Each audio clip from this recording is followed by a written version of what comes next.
Sleep matters. The silence that screams truth. What if silence is not the absence of sound, but the presence of something deeper that words can never touch? What if the quiet that surrounds us when everything stops is not empty, but full of meaning, full of answers we have been too loud to hear? There is a paradox hidden in the stillness we often ignore. We try to fill every moment with sound, with voices, with noise. But the more we speak, the more truth seems to slip through the cracks. Think of the quiet moments that followed your deepest heartbreak. There were no explanations that helped, no voices that healed, but something about the silence stayed with you. It sat next to your pain and never left. It didn't try to fix anything. It just witnessed. And in that silent witnessing, there was a strange kind of comfort, like the universe itself knew and understood, even if no one else did. Silence does not argue. It does not persuade. It simply exists. And sometimes its presence is louder than any truth spoken aloud. The silence after a lie is often more revealing than the lie itself. The silence after an accusation carries more weight than the accusation, because in that silence we confront ourselves. We see our thoughts without a filter. We feel without distraction.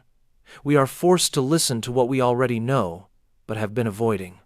There is a moment in every meaningful conversation where words run out. Two people stare at each other, and the silence that follows says more than anything they said before. That pause, that breath, is filled with meaning. It is not empty. It is full of unsaid truths, of understanding, of recognition. In ancient traditions, silence was sacred. Monks took vows of silence, not to hide from the world, but to hear it more clearly. They believed that words often separate, but silence connects. That, when you are quiet enough, you stop hearing only yourself and begin to hear everything. The rustle of leaves becomes a message. The wind becomes a language. Even your heartbeat begins to speak. The modern world is allergic to silence. We fill every gap with distractions, music in elevators, notifications in our pockets, endless chatter about things we do not even care about. We fear silence because it forces us to be present, and presence can be overwhelming. It reveals what is real. It reveals us to ourselves. But silence is not your enemy. It is your mirror. It shows you who you are when no one else is watching. It reflects your doubts, your hopes, your fears, and in that reflection, it whispers truths you have been trying to outrun. Silence does not beg for attention, yet it demands respect. It does not explain itself, yet it holds the answers. It is in the silence that the mind finally slows down enough for wisdom to rise to the surface. Next time you find yourself in the middle of noise, try stepping back. Sit in a quiet room, not to escape the world, but to return to it. Because in that pause, in that breath between chaos and clarity, you may find a truth that has been waiting for you all along. Not one spoken in words, but one that screams from the depths of silence. The logic that destroys itself. Have you ever followed a line of reasoning so perfectly that it led you into a place that made no sense? A place where the very logic you trusted collapsed under its own weight? That is the trap of self-consuming logic, a system built so tightly that it leaves no room for itself to breathe. It begins innocently. You ask a question. You build an argument. You connect the pieces like a puzzle. But the more perfect the logic becomes, the more it starts to fold in on itself. Suddenly, you are caught in a loop where every answer leads to a contradiction, and every contradiction feels like another invitation to dive deeper. Think of the famous paradox. This sentence is false. If it is true, then it is false. If it is false, then it must be true. It chases its own tail forever. Not because it is broken, but because it is too perfect. It follows the rules so well that it breaks them. Logic was meant to make sense of the world. But the world is not always logical. Nature does not care about neatness. Feelings do not care about structure. life often defies reason. And yet we keep trying to contain it in formulas and frameworks, hoping it will finally obey. There is a strange beauty in systems that destroy themselves. They remind us that certainty is an illusion, that even our most sacred tools can become traps. A logic that never allows room for mystery is a logic that suffocates the soul. Because humans are not machines, we feel before we think.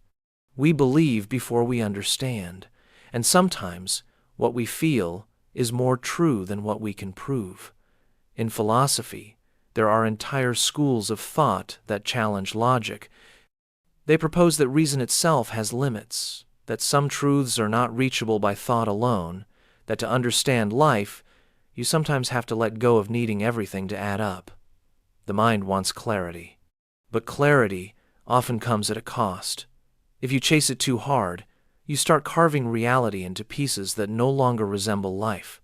You reduce the infinite into something measurable, and in doing so, you lose the very essence of it. Sometimes, the most freeing thing you can do is to admit you do not know, to allow the paradox to exist without forcing it into a box, to let logic serve you but not enslave you, because the moment logic becomes a cage, it loses its purpose. The logic that destroys itself is not a failure, it is a reminder that beyond every answer lies another question. And beyond every question lies the mystery that makes life worth living. The answer that ends the question. What happens when you find the answer you have been looking for your whole life? What happens when the search ends? For many, it is not peace they find, but silence. Not relief, but uncertainty. Because sometimes, getting the answer does not give you closure. It gives you emptiness. Like finishing a book you never wanted to end. We spend so much time chasing meaning, asking who we are, why we are here, what it all means. But what if you reached the final answer? Would that answer satisfy you, or would it strip away the very fire that kept you moving?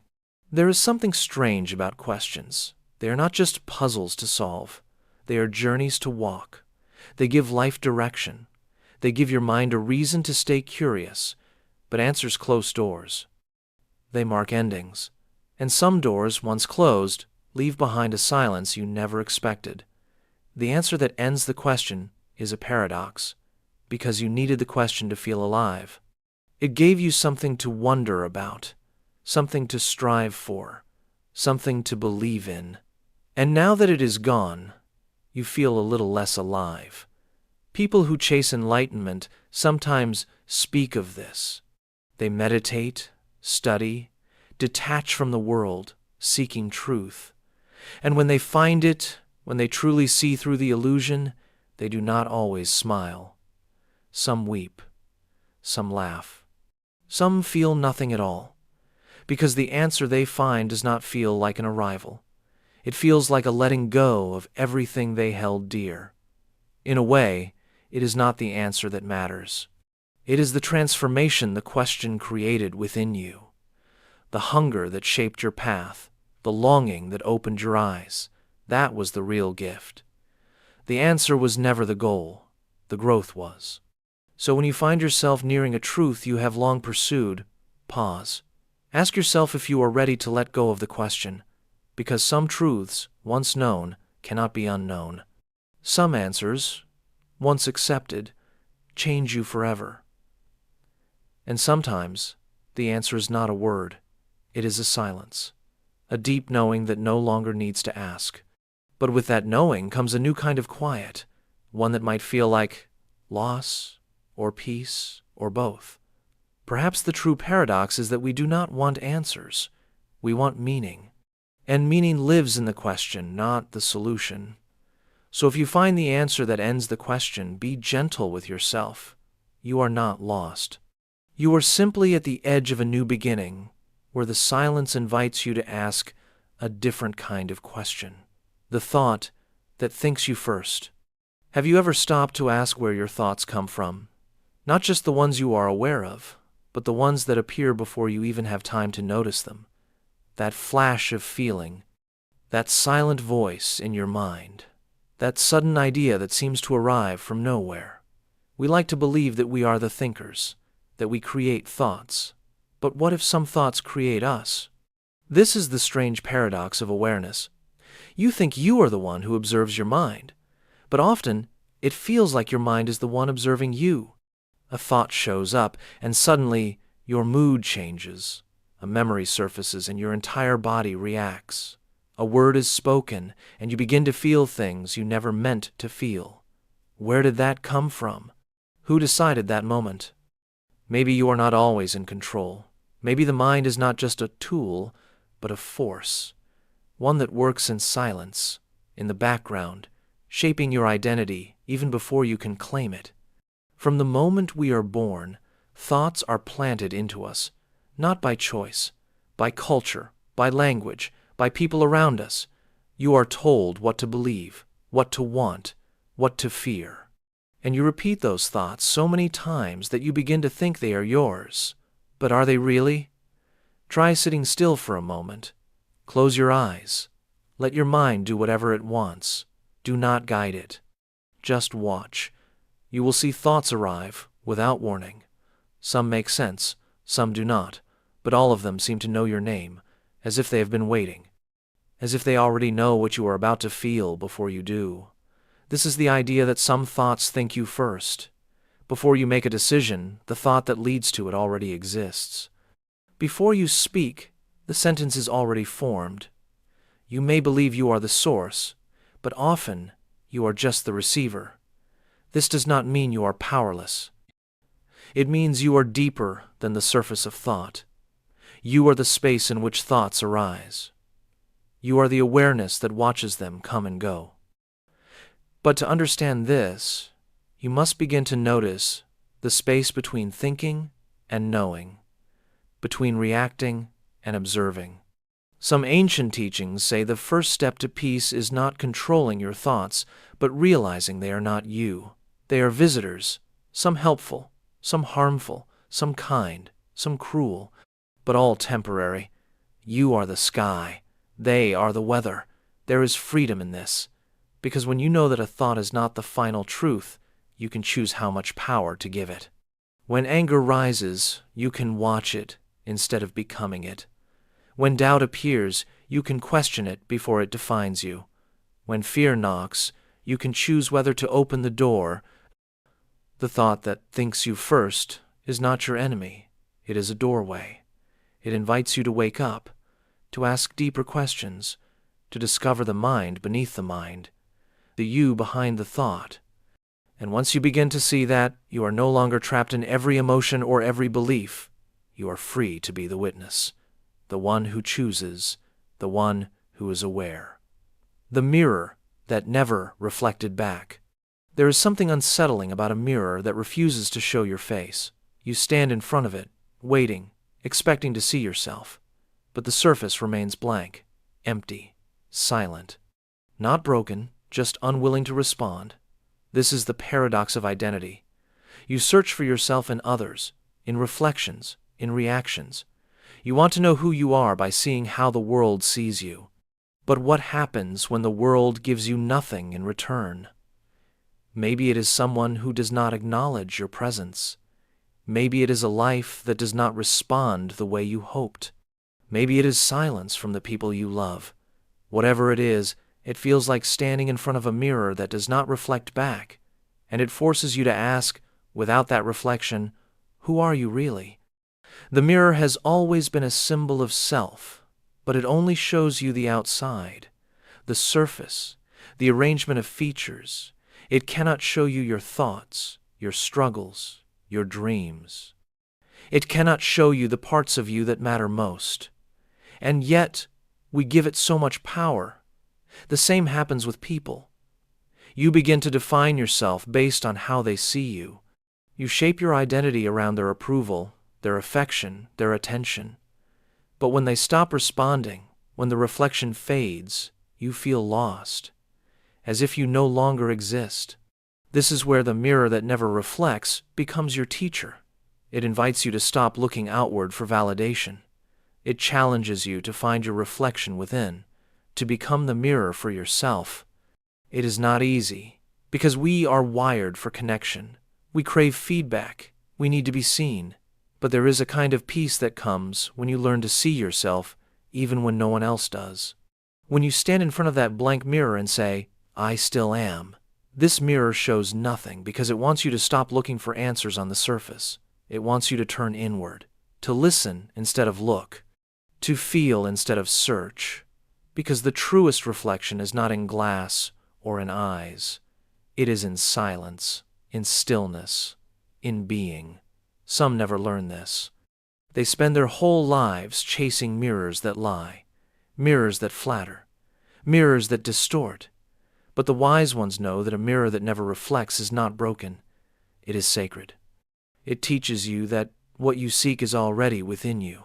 So when you stand before the mirror and see nothing, do not be afraid. Let that emptiness become your teacher. Let it strip away what is false.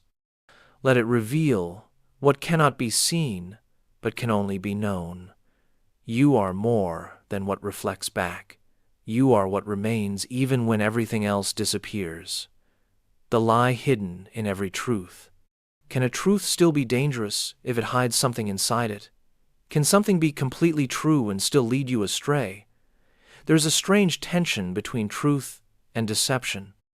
Sometimes the most believable lies are the ones wrapped in truth, and sometimes the most dangerous truths are the ones that hide what they do not say. Truth is powerful. It shapes our reality. It guides our choices. But truth is also incomplete. Every truth leaves something out. It selects, it frames, it edits, and in that editing, something essential is often lost. You may believe you are being honest, but honesty is not the same as truth. You can say something true and still mislead. You can reveal part of a story and leave out the part that changes everything. The danger is not always in the lie itself. It is in the truth that is used to hide it. Think of someone who tells you they are fine when they are not. The words are clear. The tone is calm. But something feels off. You sense a lie, even though everything spoken is technically true. That is the lie hidden in the truth. It is not in the words. It is in the silence between them. In what is not said. This is how people protect themselves. By speaking truths that hide deeper truths. By using facts to avoid feelings. By building a shield of logic around a core of pain. They are not lying, but they are not being fully real either. Even history does this. We are taught stories that are true in part, but they leave out the voices that were silenced, the pain that was hidden, the complexity that made the story uncomfortable. So what we learn is not wrong, but it is not whole either. To live wisely is to question the truth, not to reject it, but to look underneath it, to ask what is missing, to wonder who is not being heard, to see the shadows around the light. Because truth without context can be cruel, truth without compassion can be cold, and truth without self-awareness can become another kind of mask. There's nothing wrong with truth, but it must be held gently. It must be questioned. It must be seen not as a finish line, but as a beginning, a doorway, a guide that points you toward deeper understanding. And sometimes, the lie hidden in the truth is not meant to deceive others. It is meant to protect the self, because some truths are hard to face. Some are too heavy to hold alone, so we offer pieces instead of the whole, hints instead of confessions, echoes instead of voices. The path to wholeness is not paved with perfect truths. It is paved with honesty that grows slowly, with courage to peel back layers, with compassion to forgive yourself for what you could not say before. So if you find yourself holding a truth that feels heavy, ask yourself what it is hiding, not to shame yourself, but to free yourself. Because when the lie is brought into the light, it loses its power. And what remains is not just a clearer truth, but a deeper self. The dream that remembers waking. What if a dream could remember you, even after you forgot it? What if the moment you opened your eyes in the morning, something in that dream still lingered, not as an image, presence. Not like a memory that fades, but like a shadow that watches. We usually think dreams end when we wake up, that they dissolve the moment light enters the room, but some dreams are not so quick to disappear. They follow you into your day. They cling to your mind like mist. You feel them in the rhythm of your breath, in the pause before you speak, in the strange weight of certain moments. Have you ever had a dream so real that waking up felt like leaving home? Like the dream knew you better than your life did? Like it saw a part of you that your waking self has forgotten? And even after the dream is gone, a part of it seems to remember. There is something haunting about that idea, that a dream could outlive the night, that it could continue existing in a space beyond time, waiting for you to return. It raises the question, are we the ones dreaming, or are we the ones being dreamed?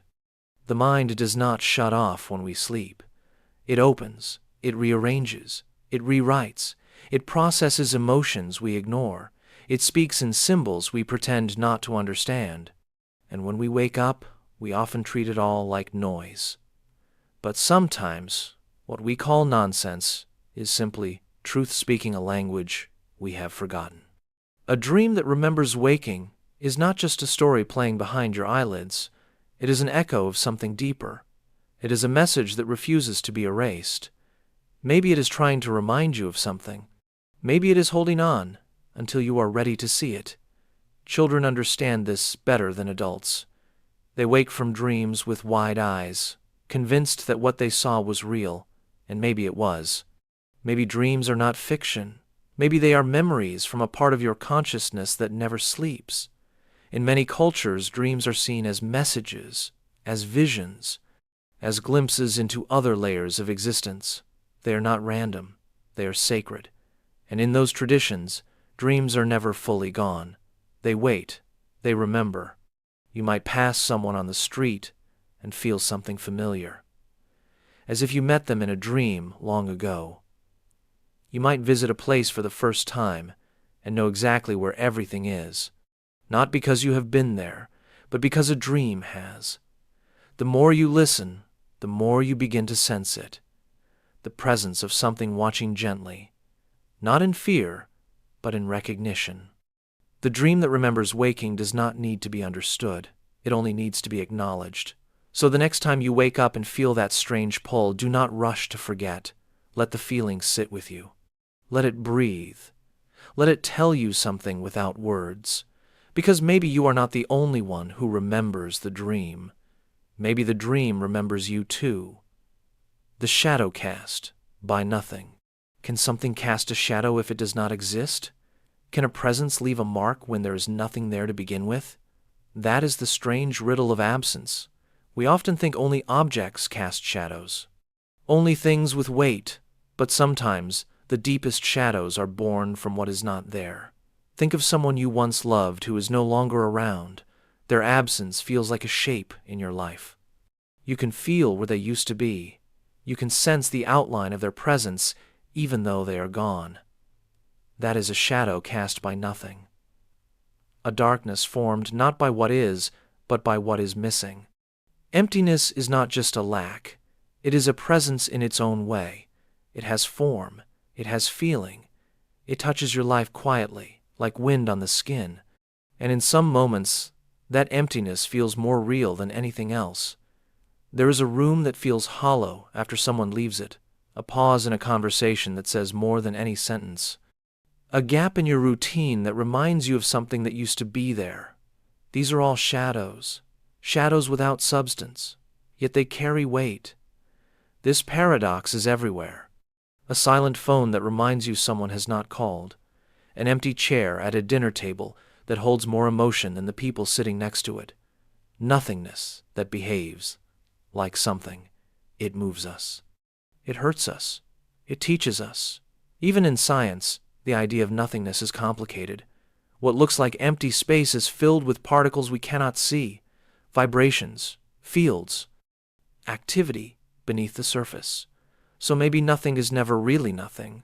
Maybe the shadow is proof that even what seems absent has a role to play.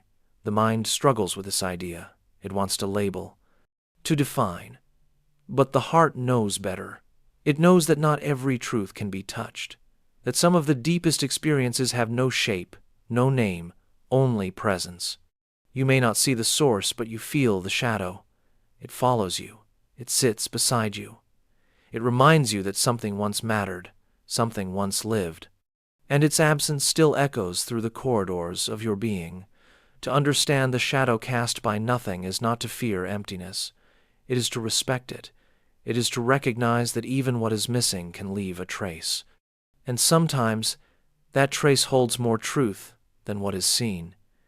So when you feel that quiet ache, that invisible pull, that gentle sorrow without a cause, do not rush to fix it.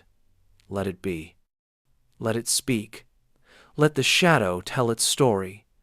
It does not need to make sense. It only needs to be felt. The end that begins again. What if the end is not the final chapter? What if the moment you think it is all over is simply the start of something new? We are taught to see endings as finish lines, as the point where the story stops. But in life, nothing really ends. It only changes form. The sun sets and the day ends. But on the other side of the planet, that same sun is rising. One goodbye becomes another hello. One death becomes a seed for new life. Everything is always moving, always cycling. And in that movement, there are no true ends, only transformations. You have felt this before. That moment when something you cared about slipped away, a relationship, a dream, a version of yourself, and you thought, this is it, this is the end. But then, slowly, life whispered something else. A new path appeared. A new version of you began to form, and you realized that the ending was only a doorway. There's a kind of wisdom in this, a peace that comes when you stop fearing the end, when you begin to see that every closing chapter carries the seed of the next one, not immediately. Sometimes it takes time. Sometimes the ground must lie still before anything can grow, but eventually it does. In nature, this is everywhere. The tree sheds its leaves not to die, but to rest, to gather strength. To prepare for spring, the caterpillar disappears into a cocoon, not as an ending, but as a waiting room for transformation. The night falls, but it does not erase the day. It prepares the way for it to return. We fear endings because we confuse them with loss. But often, the greatest growth comes after something breaks, after something ends. The end that begins again is not a trick. It is a pattern, a rhythm, a truth that the universe follows quietly. Even in stories, the final page is never the full picture. The characters continue in the minds of the readers. The emotions stay long after the last sentence. And sometimes, those emotions spark a new story, a continuation, a beginning from the ashes of an ending. You are not defined by what has ended in your life. You are shaped by how you respond to it, by the courage you show in facing it, by the softness you find in the waiting, and by the hope you hold when the new beginning is still invisible. So the next time something ends, breathe. Do not rush to move on. Do not panic. Sit in the stillness. Trust the silence. Let the old version of you dissolve so that something new can rise. Because the end is never really the end. It is the space before the beginning, and if you listen closely, you can already hear it. The quiet beat of something new, the soft voice saying, not yet over, not gone, only changing, only beginning again, the memory that was never yours. Imagine waking up with a memory so vivid it feels like your own, yet when you trace it back, it has no origin. No one told you the story. No picture proves it. Still, the emotions it carries are real. It tugs at you. It shapes your choices. But what if that memory was never really yours to begin with? There are moments in life when we feel a strange sense of familiarity with a place we have never visited, or we carry pain that does not seem to come from any event in our own life. It is as if we are haunted by something ancient, something that has passed through generations, invisible yet heavy. Science speaks of inherited trauma. Psychology calls it generational memory. But what is it really? How can you remember something that your body never lived through? The answer might lie somewhere deeper than our personal stories. It might be woven into the structure of our being, passed not just through stories, but through biology, through the way we are wired to react and feel. Picture this. A man walks into a dark room, and instantly his heart starts to race. His palms sweat. He cannot breathe. But nothing is wrong. There is no danger, no sound, just stillness. What he does not know is that his grandfather was locked in a similar room during a war. His mind does not remember it, but his body does, and so the memory lives on. Not as a scene in a movie, but as a reflex, as a tightening in the chest, as a fear with no face. This is the memory that was never yours. It is a silent echo passed down without words. It is an invisible thread that runs through families. Sometimes it is the fear of abandonment. Sometimes it is the instinct to hide emotions. Sometimes it is the pressure to succeed even when no one is watching. You feel it. You follow it. But you do not question where it began. Now ask yourself, how many decisions in your life are shaped by things you cannot trace? How much of your identity is borrowed from those who came before you? There is a weight to memory, even when it is not ours, even when it does not come from our own life. And unless we become aware of it, we carry it blindly. We pass it forward. We let it write our story. But what if we paused? What if we sat with those strange feelings and asked, is this mine? Is this fear coming from a real danger, or is it borrowed? Is this belief helping me or holding me back? You might discover that many of your thoughts are echoes, many of your reactions are rehearsals, and your life is a script partly written by those who never meant to hand you the pen. The beauty lies in the awareness. The moment you recognize that a memory is not yours, you get to decide what to do with it. You can release it. You can transform it.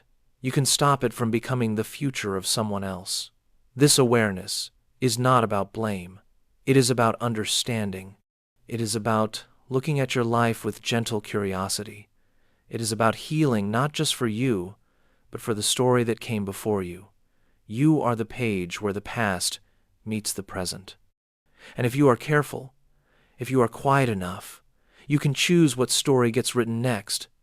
Maybe you were not given a choice in what memory you carry, but now you are given a choice in what you continue. That is where your power begins.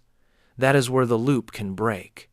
So the next time you feel something strange, something that does not quite belong, pause, sit with it, ask it who it belongs to.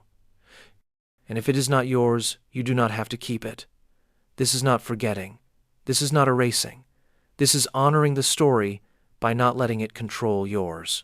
Because sometimes the deepest healing starts with a simple realization: this memory was never mine, and that means I am free to let it go. The choice made before you existed. Picture a newborn child wrapped in a blanket, eyes still adjusting to the light, breathing air for the first time. Before they even learn to speak, they are placed into a world already filled with expectations. A name is chosen. A language is spoken. A belief system surrounds them. And silently, without resistance, they begin to absorb a life they did not choose. Before you took your first breath, 1,000 decisions had already been made for you. Where you would live, what you would eat, what kind of people you would trust, what kind of dreams were acceptable. All these things were chosen by others, and yet they shape who you become. This is the choice made before you existed. A decision written into your surroundings, your culture, your family, and even your DNA. You arrive with a path already laid before you, and most of us begin walking it without question. But what if you stopped? What if one day you stood still and asked, is this really the life I would have chosen if I had known all the options? There is a strange power in realizing that your life is not completely yours until you make it yours, until you stop running on the tracks that were built before you and start carving your own. Think about how we inherit values. Some are beautiful: kindness, honesty, patience, but others are shaped by fear, the need to always achieve, the fear of being judged, the shame of being different. And slowly, the child who once felt free begins to shrink to fit into the shape others have drawn for them. It is not your fault.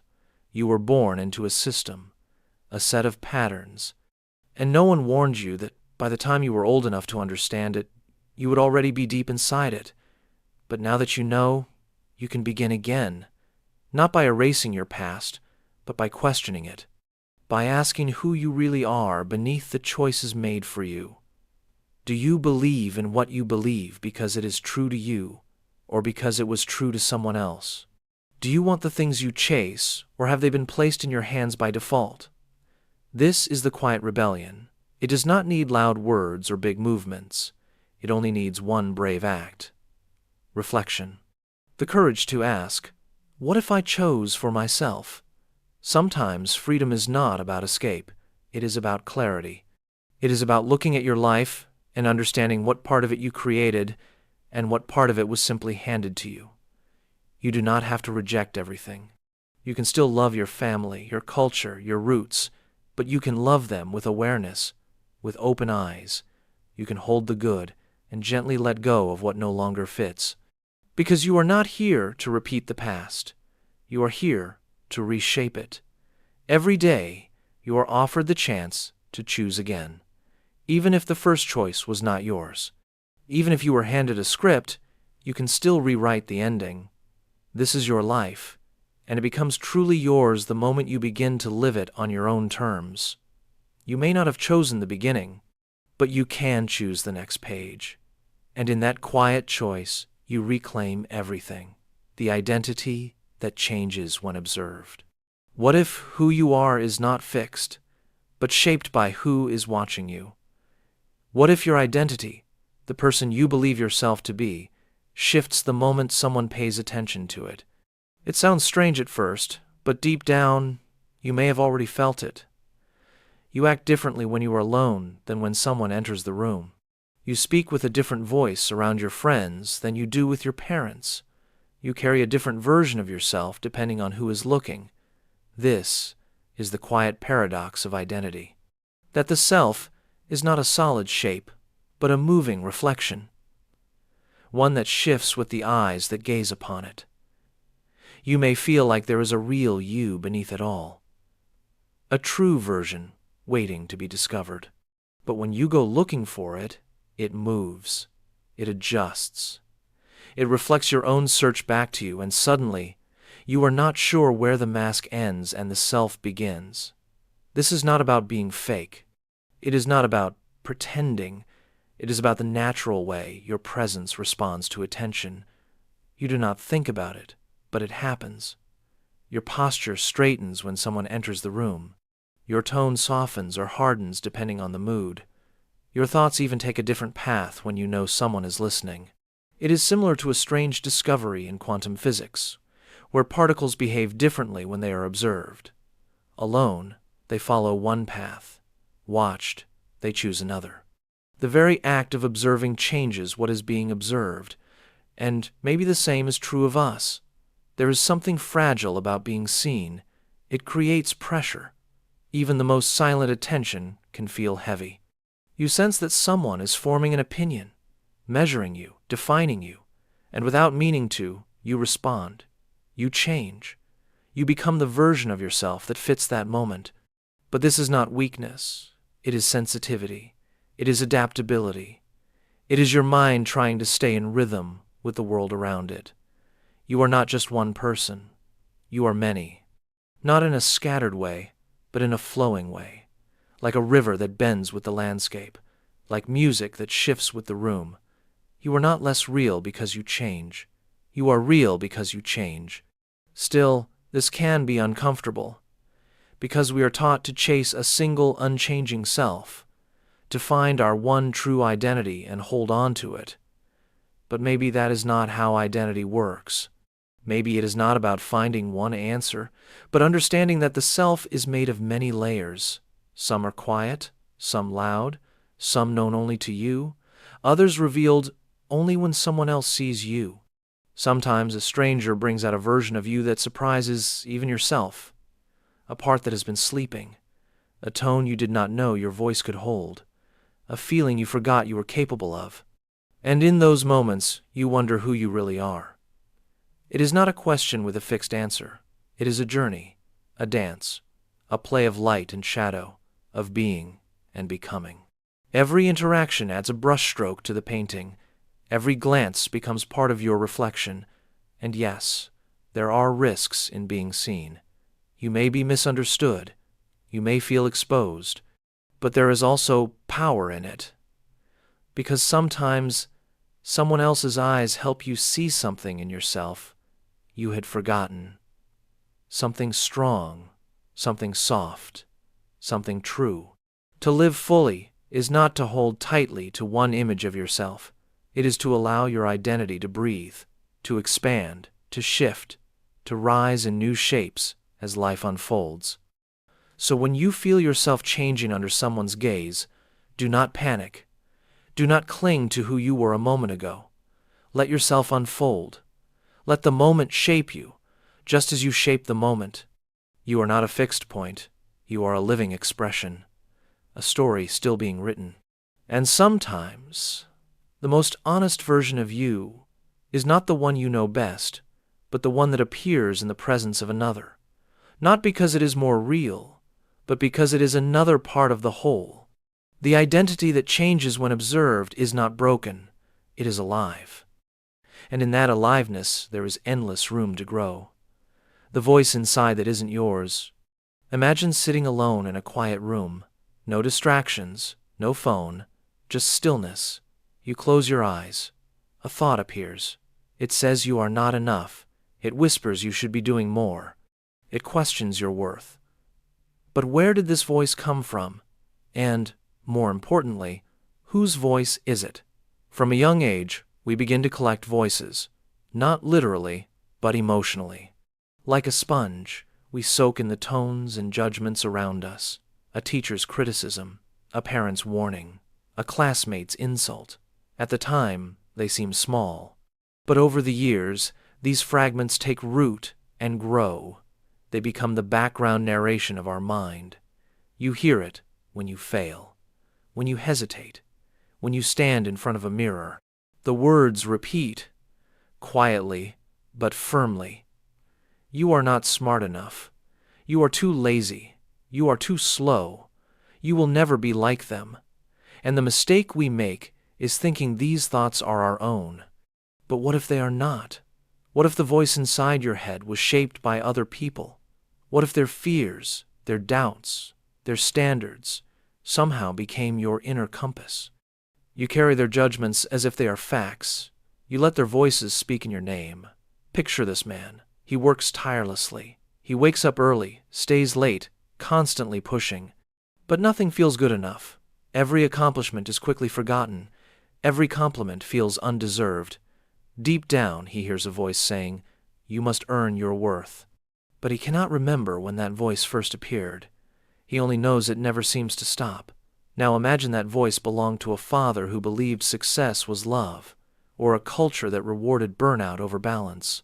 The man does not know this, but he is not chasing his dreams. He is running from the voice. This is how many of us live.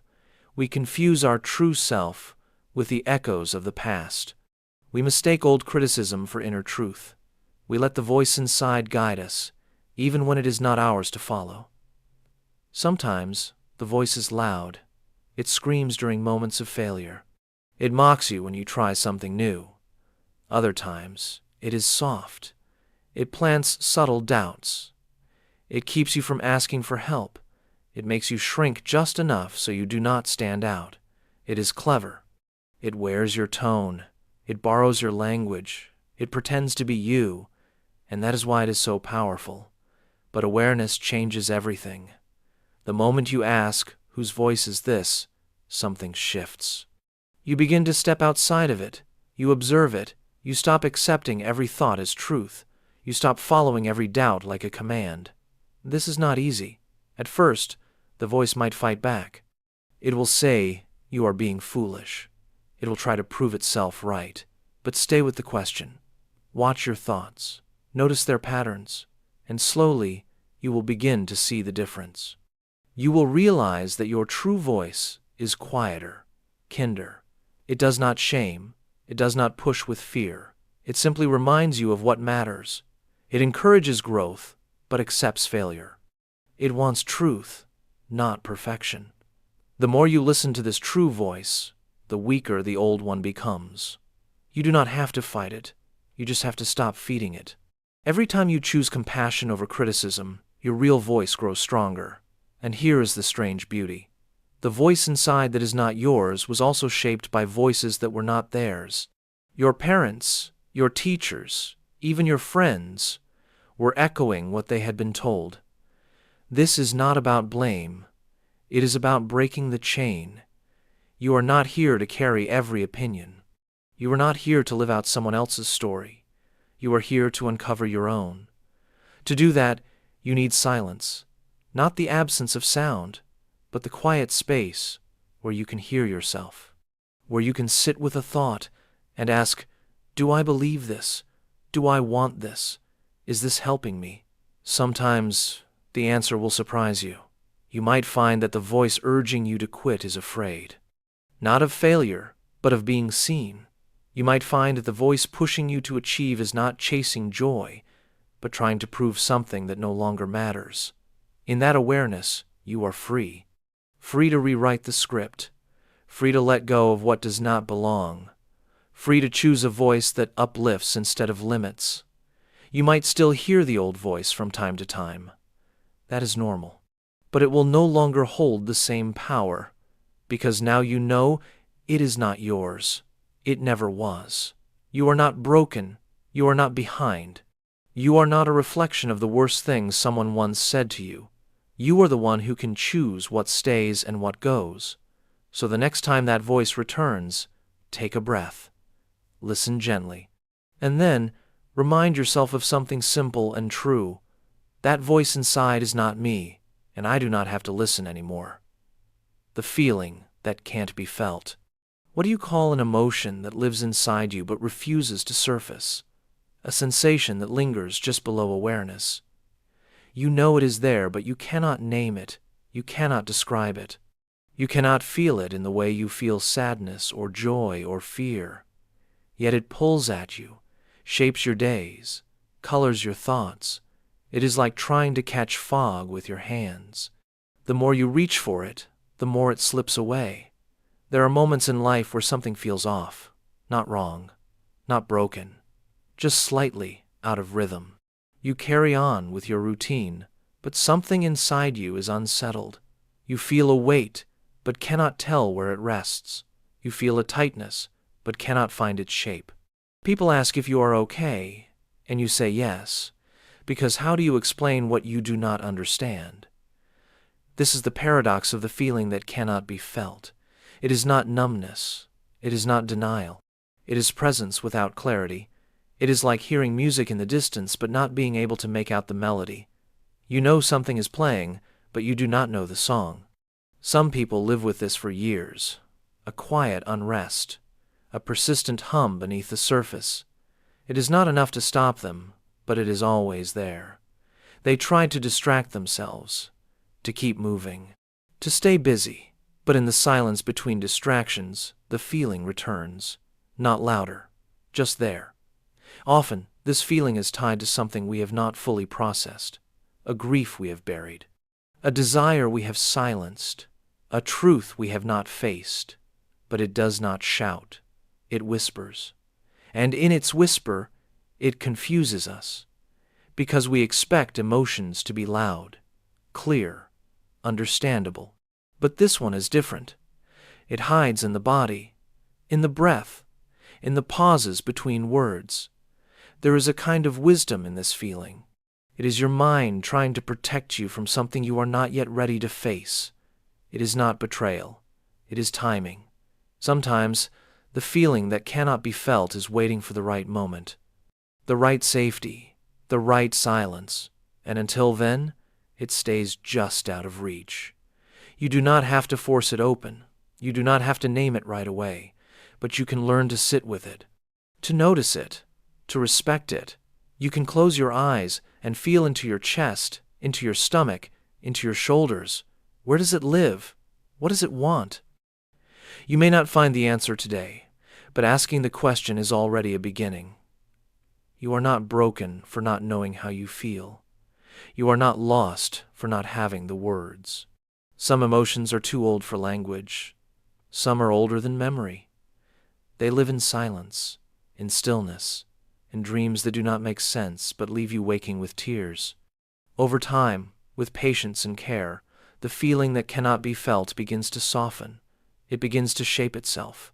Maybe it is sadness. Maybe it is longing. Maybe it is love that was never expressed. Or maybe it is all of these at once, not a single emotion, but a tangle of many. And when it finally surfaces, it may not come as an answer.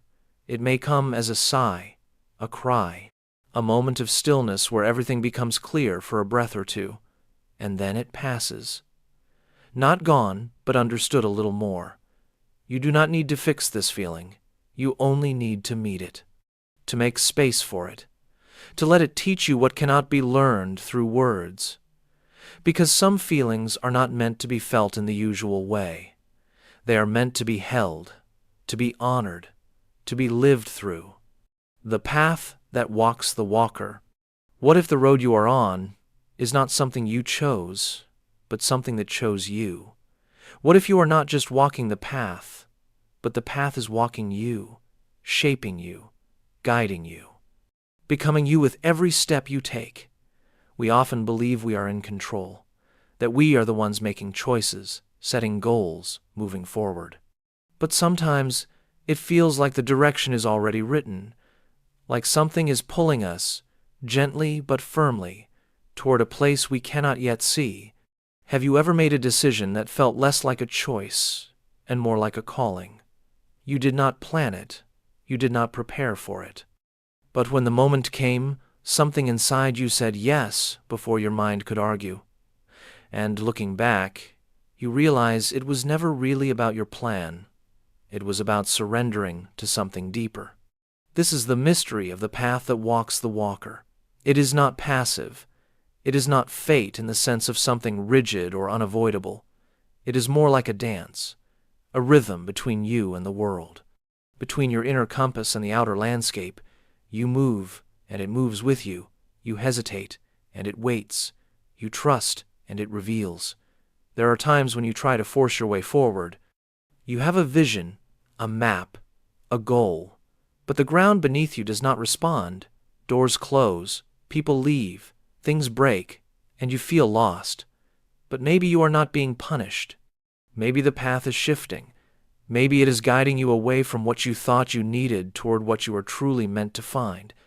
It takes courage to let the path lead, to walk without knowing exactly where you are going, to trust that the next step will reveal itself when you are ready. But this trust does not come from blindness. It comes from listening, from noticing the subtle signals around you, the gentle nudge, the quiet discomfort, the feeling of rightness you cannot explain. Some of the most important moments in life happen not because you planned them, but because you followed a feeling, a whisper, a sense that this is the way, even if you cannot see the destination. And when you look back, it makes sense. The pieces connect. The path reveals itself in reverse. You are not separate from the path. You are part of it. It responds to your presence. It adjusts to your pace. It challenges you when you are ready to grow. It rests with you when you are tired. It teaches you not just how to move forward, but how to be present where you are. There will be days when the path feels uncertain, when you question everything, when you wonder if you have wandered too far off course. But even then, the path is still there. Even when you sit down, even when you pause, even when you fall. And sometimes you meet others walking their own paths. And for a while, your roads overlap. You walk together. You learn from each other. And then Your paths diverge, not out of loss, but out of necessity. Because the path that walks the walker knows when it is time to hold on, and when it is time to let go. You do not have to understand every turn. You do not have to predict every bend. You only have to keep showing up, keep walking, keep listening. Because with every step, the path becomes more you, and you become more the path. It is not about the destination. It never was. It is about the becoming, about the unfolding, about the quiet truth that you were never really walking alone. Something was walking with you all along. Something that knows the way. Something that remembers who you are becoming, even when you forget. The observer that creates the lie. Imagine watching your own life from a distance, like a quiet witness sitting in the corner of a room, silently observing every thought, every action, every feeling that passes through you. But what if this observer was not as neutral as it seems? What if, instead of simply witnessing, it was slowly shaping what you believe is real? There is a strange thing that happens in the mind. The moment we begin to observe ourselves, we create a version of ourselves. And often, that version is not the truth. It is a filtered image, built from expectations, fear, memory, and doubt. We become the storyteller and the story at once, and sometimes, in trying to understand ourselves, we end up building a lie we do not even notice. This happens quietly. Picture someone standing in front of a mirror every morning, adjusting their face, their clothes, their posture. But they are not just seeing what is in the reflection. They are seeing what they expect to see. A version shaped by how others looked at them. A version shaped by past pain. And over time, they stop questioning if that version is true. They just accept it. This is how the observer becomes the lie. The mind loves patterns. It searches for meaning, and when something does not make sense, it fills in the gap. That is what the inner observer does. It does not wait for truth. It builds it based on emotion, habit, and fear. It tells you who you are supposed to be. It tells you what others think of you. It tells you how to protect yourself. But much of what it tells you is not accurate. It is not grounded in now. It is rooted in old pain or imagined danger. And yet, because the voice sounds like yours, you believe it. It says you are not interesting, you are not capable, you are not lovable. But where did this come from? When did the observer stop seeing and start judging? When did it go from being awareness to being control? The truth is, most of us walk around carrying an invisible lens. This lens filters everything we see, and the more we trust the lens without checking it, the more disconnected we become from what is real. You may think someone dislikes you when they are simply distracted.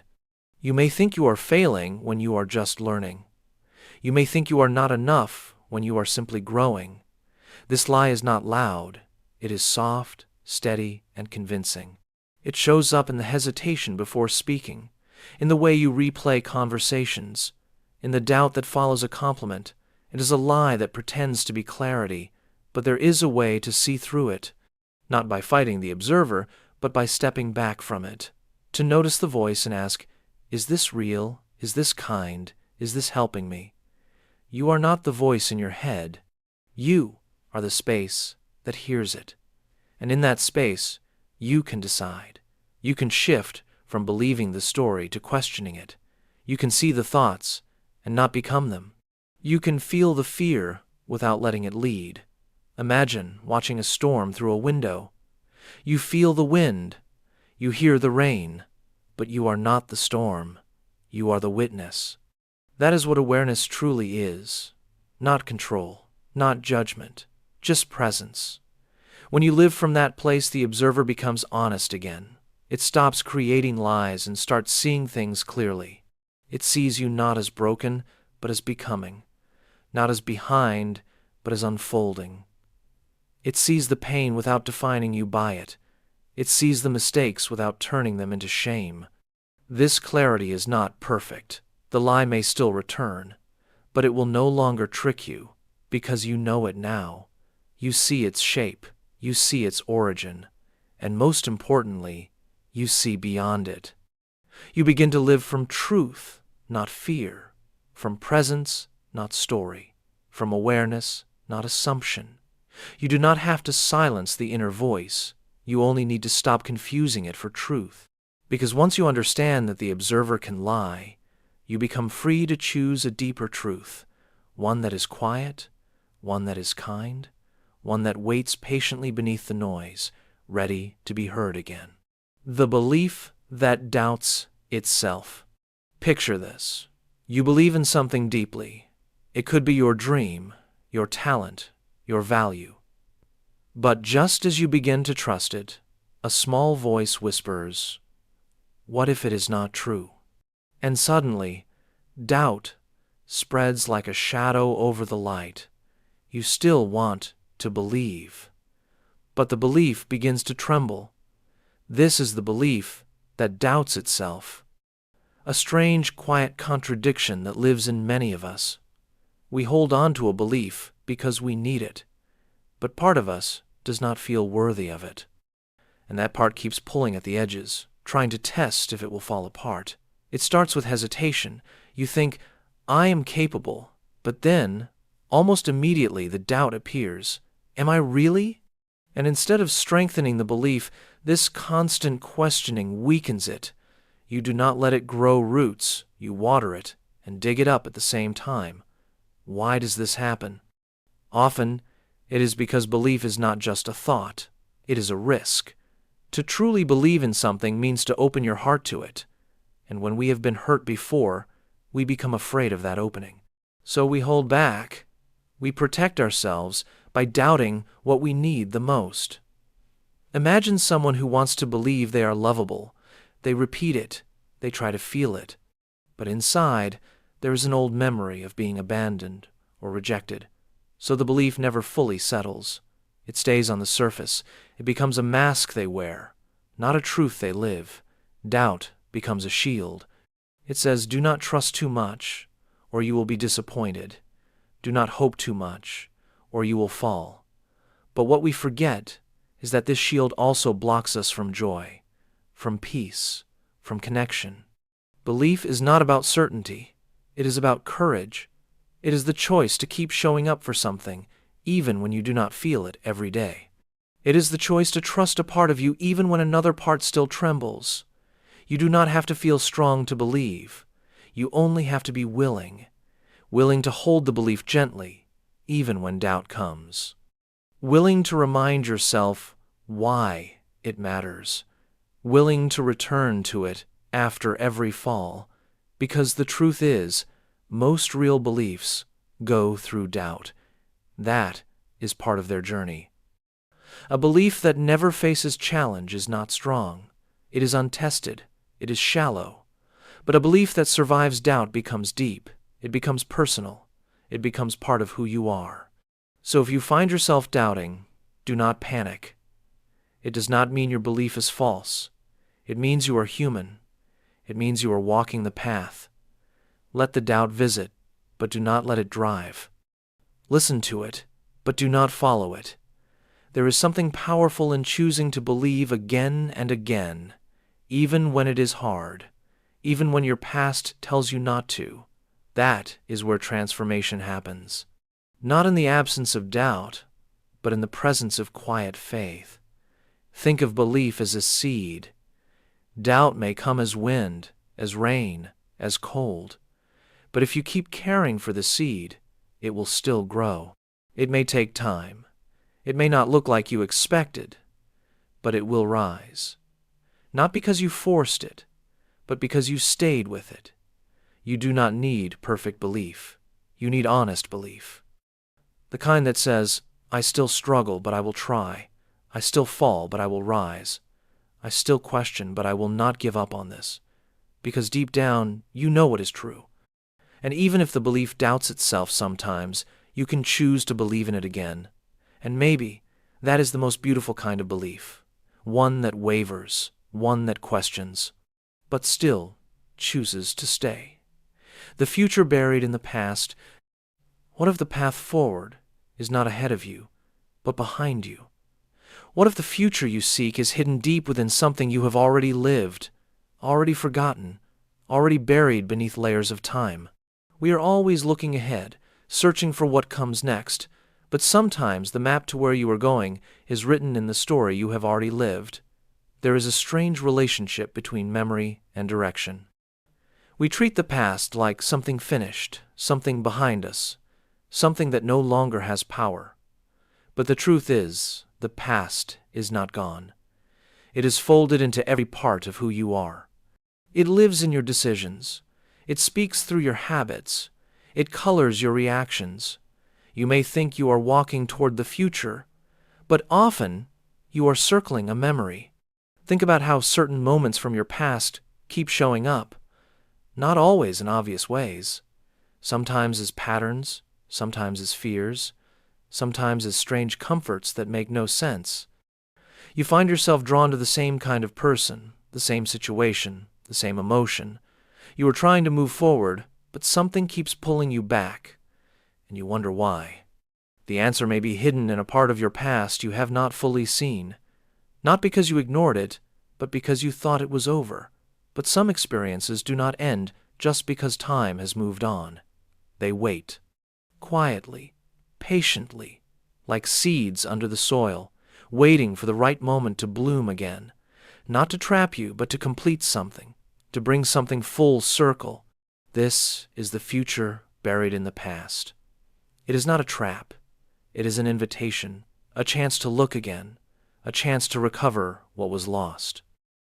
Sometimes the future you want cannot arrive until the part of you that was left behind is brought forward, the part of you that was hurt, the part that was silenced, the dream that was abandoned because it felt too big, too wild, too impossible. There is a reason you remember some things so clearly, and a reason why other memories come back in fragments, in dreams, in strange flashes that leave you breathless. The past has a way of sending signals, not to haunt you, but to guide you. If you are willing to listen, this does not mean you need to live in the past. It means you walk with it. You bring it with you, not as a weight, but as a compass. You ask what it still has to show you, what lesson it tried to teach you that you were not ready to learn back then, what beauty it held that you were too hurt to see. Healing is not about erasing the past. It is about seeing it differently, from a place of gentleness, from a place of curiosity. And once you do that, the future begins to open, not as something distant, but as something already moving within you, something that has been calling you all along. Even your dreams for the future are not as new as you think. They are often made of old hopes, childhood wishes, forgotten imaginations, ideas that once felt unreachable, but now they come back, not in the same form, but with the same essence. They carry the voice of who you once were, reminding you of what still matters. You are not starting from nothing. You are continuing a story that began long ago, a story that was interrupted, a path that was paused, but it is still there, waiting for you to notice it, waiting for you to trust it again. And as you walk forward, you will start to feel it, that quiet pull, that sense of return, like something inside you is finding its way home. Like the future is not something you build from scratch, but something you uncover, something that was always meant for you. So look back, not with regret, not with judgment, but with softness, with eyes that are ready to see. Because buried in those memories, in those moments you thought were behind you, is the blueprint for everything you are becoming. You are not walking in circles. You are spiraling inward, deeper and deeper, towards something essential. And when you finally find it, you will realize it was never lost. Just waiting, just resting, just buried in the part of your past that always knew who you truly were. And now, so do you, the self that watches you disappear. Imagine standing in front of a mirror and slowly watching the reflection fade. Not all at once, just small pieces at first. The edges of your smile, the light in your eyes, the shape of your posture. Each day, something becomes less familiar, and yet, Behind the fading image, there is something that still watches, something that remains when everything else seems to slip away.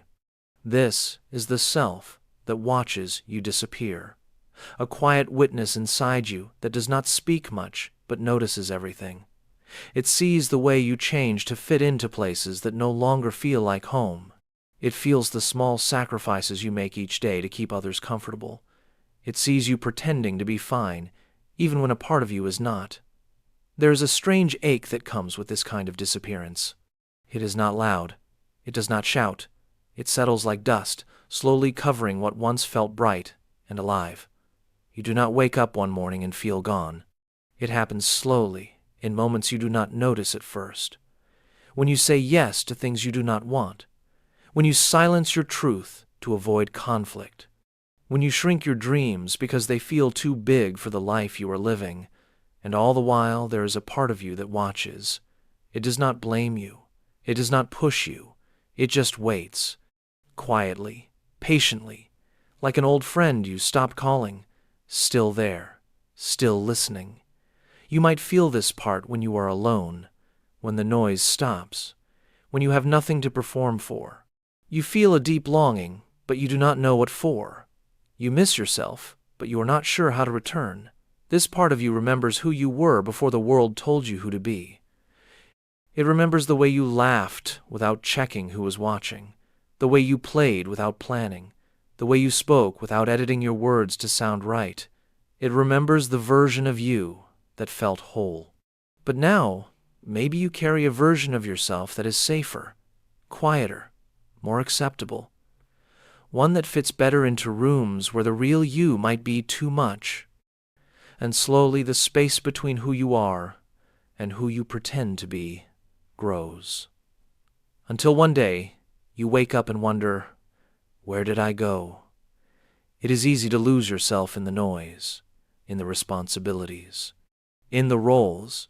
You become a version of yourself for others, and then another version for your work, and then another version for survival, until the original one feels like a memory. But you are not completely gone. You never are, because the self that watches never leaves. It is not lost in the roles. It is not confused by the masks. It just waits, not with judgment, but with hope. The journey back to yourself is not loud. It does not require big declarations or sudden changes.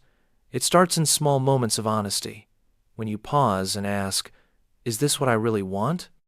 When you listen to the discomfort instead of hiding it, when you choose truth over performance, stillness over approval. The more you listen, the more that quiet self begins to stir. You start to feel things again. Joy that is not filtered through someone else's expectations. Sadness that is not buried under distraction. You feel alive again, not because everything is fixed, but because you are no longer hiding from yourself. It might feel scary to return, to remove the masks, to let go of what protected you. But you are not starting from nothing. You are starting from truth, and that is more solid than any version you created for survival. There is no need to rush, no need to tear everything down. You can meet yourself in gentle ways, in the choices you make with intention, in the way you speak kindly to yourself, in the way you let silence be a space for truth, not something to escape from. Sometimes, rediscovery feels like grief. You grieve the years you spent disconnected, the time you gave to people who never saw you, the energy you spent proving something that never needed to be proven. But in that grief, there is also gratitude. Because even in your absence, something remained, something sacred. The self that watches did not abandon you. It waited, and now you have the chance to come back, to remember what matters, to speak from your heart again, to laugh in your own rhythm, to walk your path with clarity, not confusion. You are not broken. You are not behind.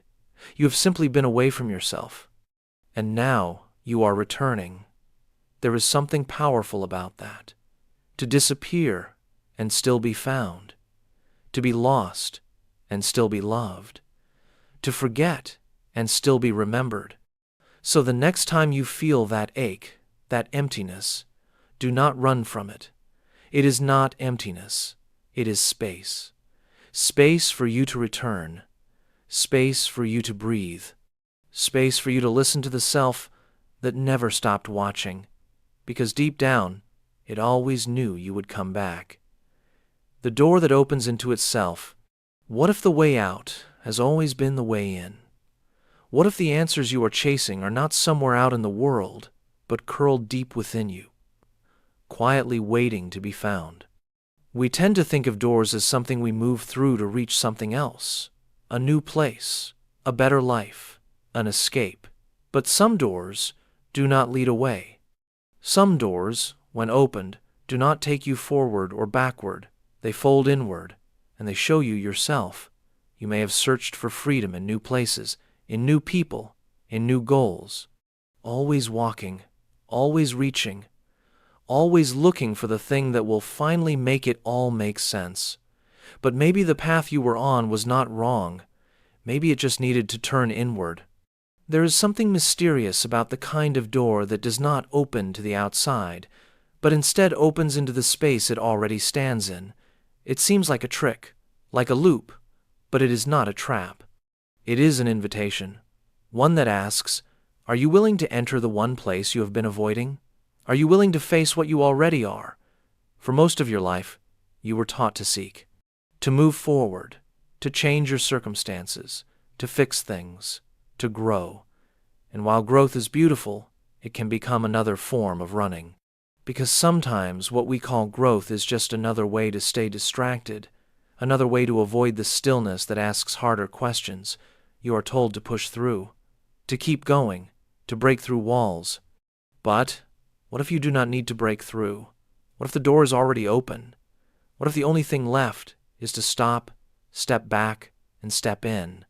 There comes a point where you realize that no amount of external change can replace the peace that only comes from internal clarity. You get the job. You move to the city. You fall in love.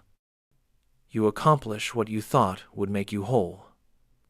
But still, something aches. Something waits. And it is in that quiet ache that the door begins to reveal itself. It does not look like much at first. It may come as a pause, as a moment of stillness, as a feeling of being right where you are, without needing to be somewhere else. And in that moment, you begin to sense the shape of the door.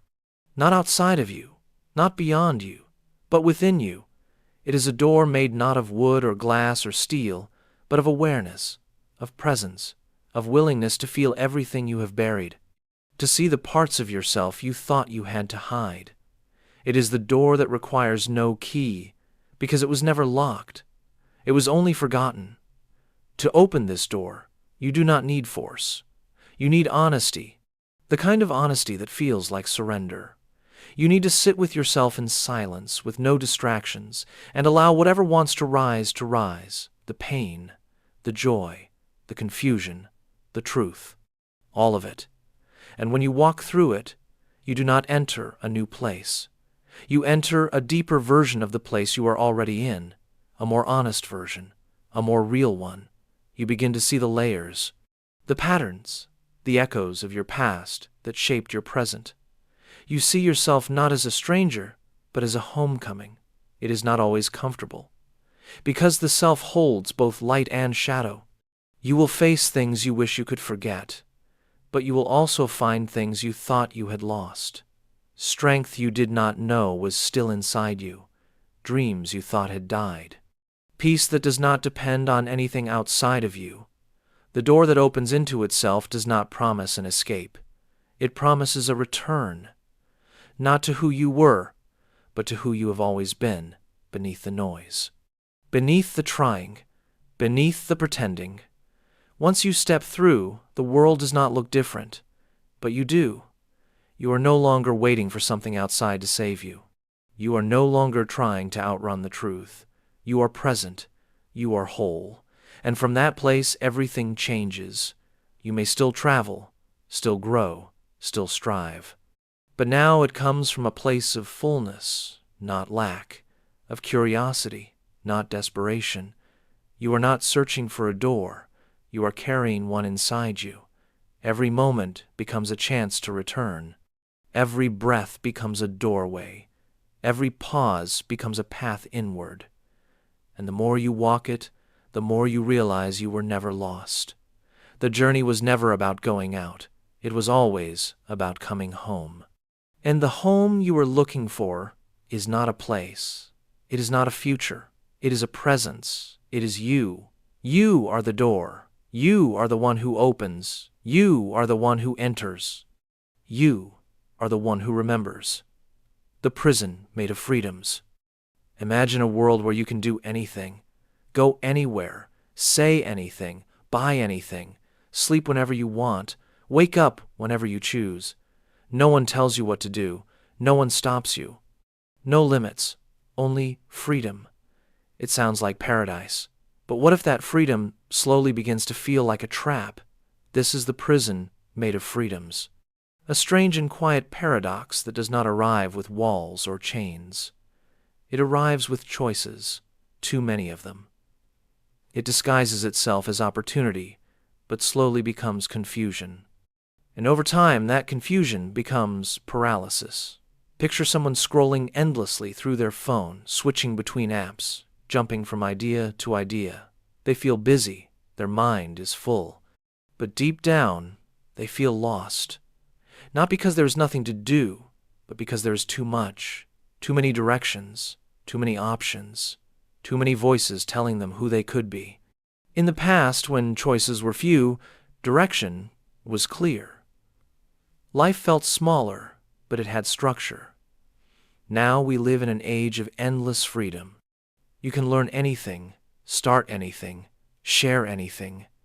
But instead of clarity, we often find ourselves in a fog.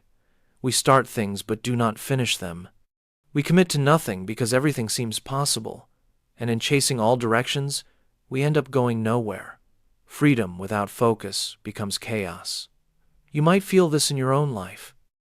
The feeling that you should be doing more, that you are always behind, that someone else is doing it better, faster, louder. So you try to keep up, you try to be everything. And in doing so, you begin to forget what you truly want. You begin to lose your own voice in the noise of all the others. The prison does not punish you. It tempts you. It gives you comfort, convenience, instant rewards. But slowly it takes something deeper. It takes your sense of purpose, your ability to sit still, your power to choose one path and walk it with intention. Because real freedom is not the ability to do anything. It is the clarity to do one thing fully. When you say yes to everything, you are not choosing freedom. You are choosing distraction. You are scattering your energy across too many places. And scattered energy cannot build anything strong. We think that more freedom will make us feel alive, but often it just makes us feel overwhelmed. We open every door, but forget to walk through any of them. We keep options open, but never find peace in any of them. And the deeper we go into this illusion of choice, the further we drift from meaning. This is the strange part. The same phone that connects you also distracts you. The same freedom to express yourself also invites you to compare yourself. The same comfort of having no rules also makes it easier to avoid your truth. You are free to do anything, but that does not mean everything will serve you. Real freedom is not in having everything. It is in knowing what you do not need. It is the power to let go of what does not align, to say no without guilt, to stop chasing every opportunity just because it exists. This kind of clarity comes from silence, from turning down the noise, from asking not what is possible, but what is meaningful. There is a difference between movement and direction, between stimulation and connection, between doing more and becoming more. The prison made of freedoms is subtle. It does not feel like pain. It feels like emptiness. You have all the tools, all the access, but something inside still feels unfulfilled. You might notice it in the way you cannot focus, the way you feel tired without doing anything, the way you keep reaching for something new, hoping it will finally feel right. But nothing feels right when you are disconnected from yourself. So how do you escape this prison? not by removing your freedoms, but by reordering them, by asking which ones lead you closer to who you want to be, and which ones quietly pull you away. Discipline is not the opposite of freedom. It is what gives freedom its meaning. When you commit to one thing, you let go of 1,000 others. And in that letting go, you find depth. You find peace. You find clarity. You do not need to be everywhere. You do not need to know everything. You do not need to be liked by everyone. You only need to return to what matters, to sit with yourself long enough to hear your own voice again, to choose with intention, not impulse. Freedom is beautiful. But without direction, it becomes noise. Without purpose, it becomes pressure. You are not trapped by lack. You are trapped by excess. And the key is not outside. It is already in you. It is the quiet choice to focus, to pause, to simplify, to ask, what is truly mine? Because when you stop chasing everything, you begin to see what was calling you all along.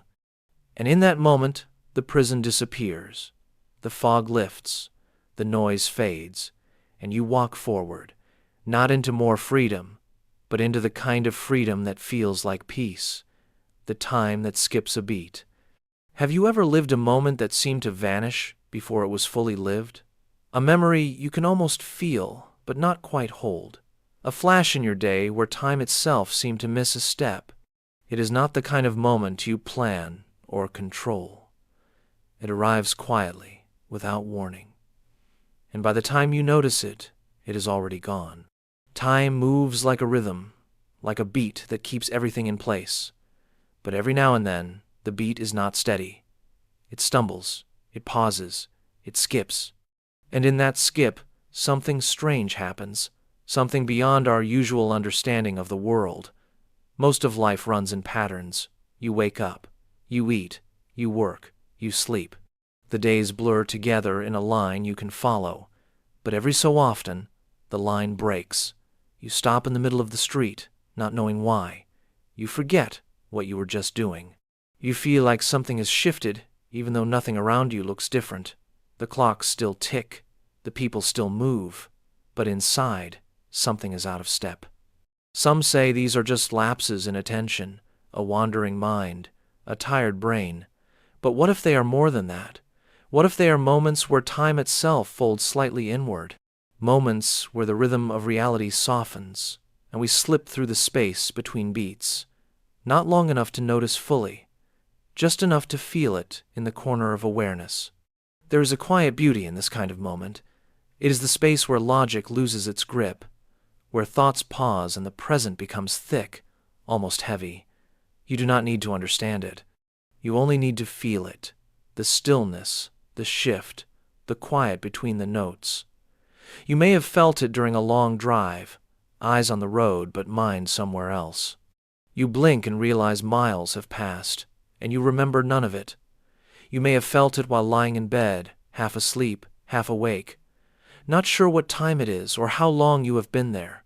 You may have felt it while staring into someone's eyes, losing track of the world around you, a moment that stretches longer than it should, or shorter than it felt. These are all echoes of the same thing, time that skips a beat. In music, a skipped beat creates a kind of tension, a gap where sound should be. But that gap is not empty. It makes the return of the rhythm more powerful. It adds depth, emotion, meaning. And maybe the same is true for life. Maybe the moments when time skips are not mistakes, but reminders that we are not machines, that we are not meant to live in perfect sequence, that sometimes the most important parts of life are the ones that do not fit the pattern. It is in those breaks that something wakes up, a feeling, a memory, a realization, something that was buried under the regular rhythm of things. It comes through the crack, through the skip, and it changes us in quiet ways. There are ancient stories about moments outside of time, sacred pauses, thin spaces, places, or moments where the veil between now and something else becomes transparent, where past and future collapse into a single breath. Maybe these are not just stories. Maybe they are ways of pointing to something real. something we all feel, even if we cannot explain it. The time that skips a beat may not give you answers, but it gives you pause. It reminds you that life is not just a straight line, it is a rhythm, a pulse, and every now and then that pulse pauses to let something deeper rise.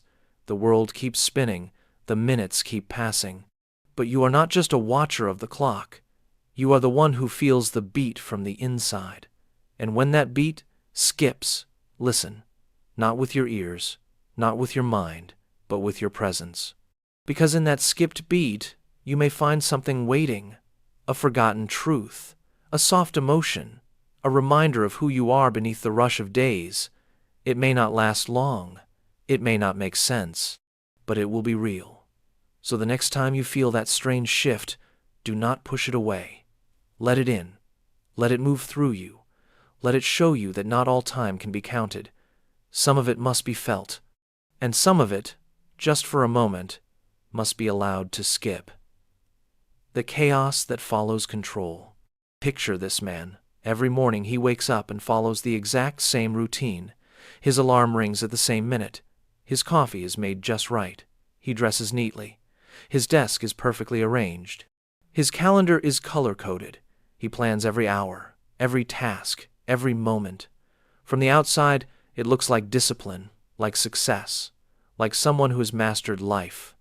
But on the inside, he is tired, restless, anxious, always waiting for something to go wrong. And when it does, it is never small. It is never calm. It explodes like a storm that was held back too long. This is the chaos that follows control. We often think control is the answer to fear. That if we organize, if we plan, if we hold everything tightly enough, then nothing bad will happen. But control is not always peace. Sometimes, control is just fear dressed up as structure. A way to keep life still, a way to avoid the unknown, a way to protect ourselves from anything unpredictable. But life is not predictable. No matter how hard we try, things change, people leave, plans fall apart, and when we have held too tightly for too long, the smallest shift can feel like collapse, because we did not prepare for flow. We prepared only for order. There is a strange tension that builds inside people who live through control. At first, it feels safe, it feels good. You make lists, you meet deadlines, you feel in charge. But slowly the world begins to show its nature. A delayed train, a canceled meeting, a missed call, and instead of bending with it, you break. You get angry, you feel lost, you panic. Because control was not strength, it was a shield. And now the shield has cracks. The more we try to control life, the more we resist its natural movement. And the more we resist, the more pressure builds, until one day, something small breaks the pattern, and all the emotions that were kept under the surface rise like a flood. It is not just frustration. It is grief, exhaustion, fear, and it surprises you, because it seems like it came out of nowhere, but it did not. It came from everything you never allowed yourself to feel. Control is not always about being organized. Sometimes it is about avoiding vulnerability. If I can control everything, then I never have to feel uncertain. If I can control everyone, then I never have to face rejection. If I can control myself perfectly, then I will never feel shame. But life does not work that way. Emotions do not disappear. People do not follow scripts.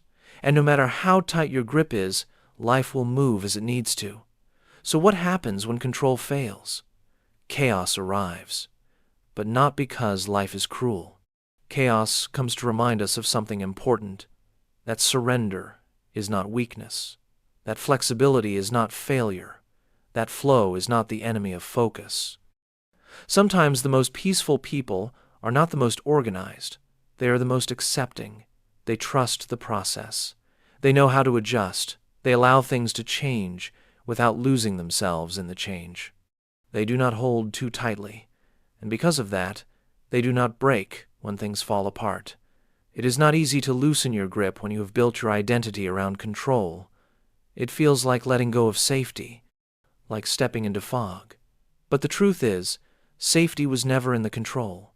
It was in your ability to respond, to adapt, to listen, to shift with life, instead of fighting against it. Letting go does not mean giving up. It means allowing room for life to surprise you, to grow you, to show you things you could never have planned.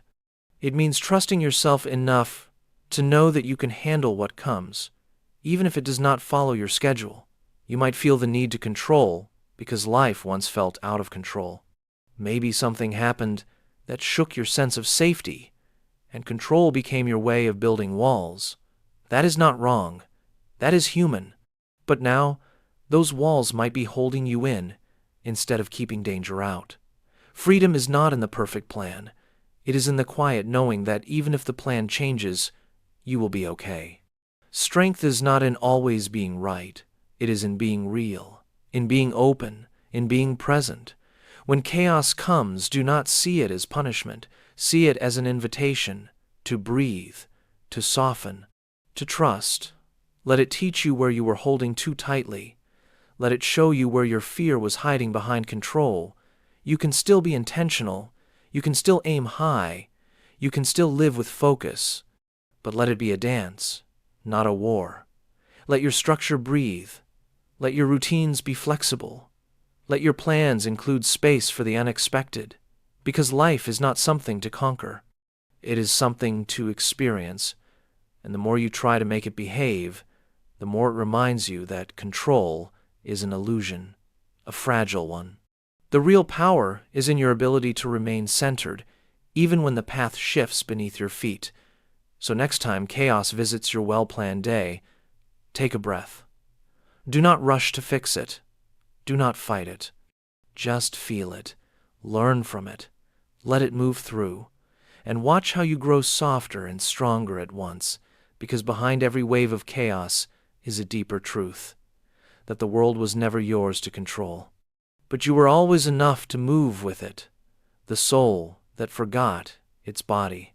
What happens when you live so much in your head that your body becomes a stranger?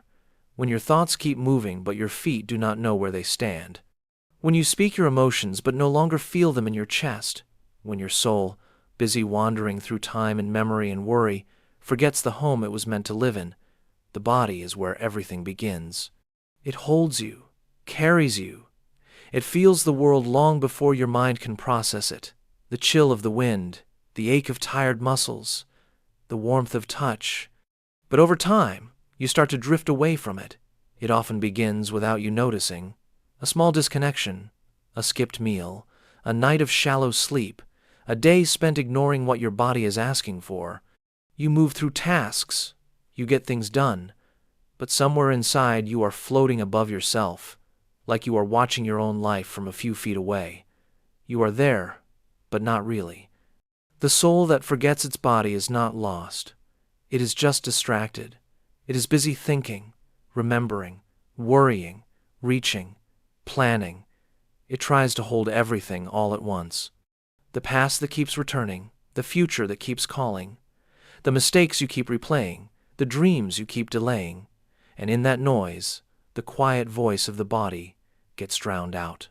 You forget what it feels like to simply breathe with intention, to sit without a screen, to walk without rushing. You forget how the sunlight feels on your skin, how your heart beats when you laugh, how your chest rises and falls when you are still. The body becomes background noise, a machine you expect to keep running without attention. But the body is not just a machine. It is your anchor. It is your ground, and when your soul leaves it behind, the disconnection begins to show. You feel tired for no reason. You feel restless even when everything is quiet. You chase things that should bring peace, but peace does not arrive.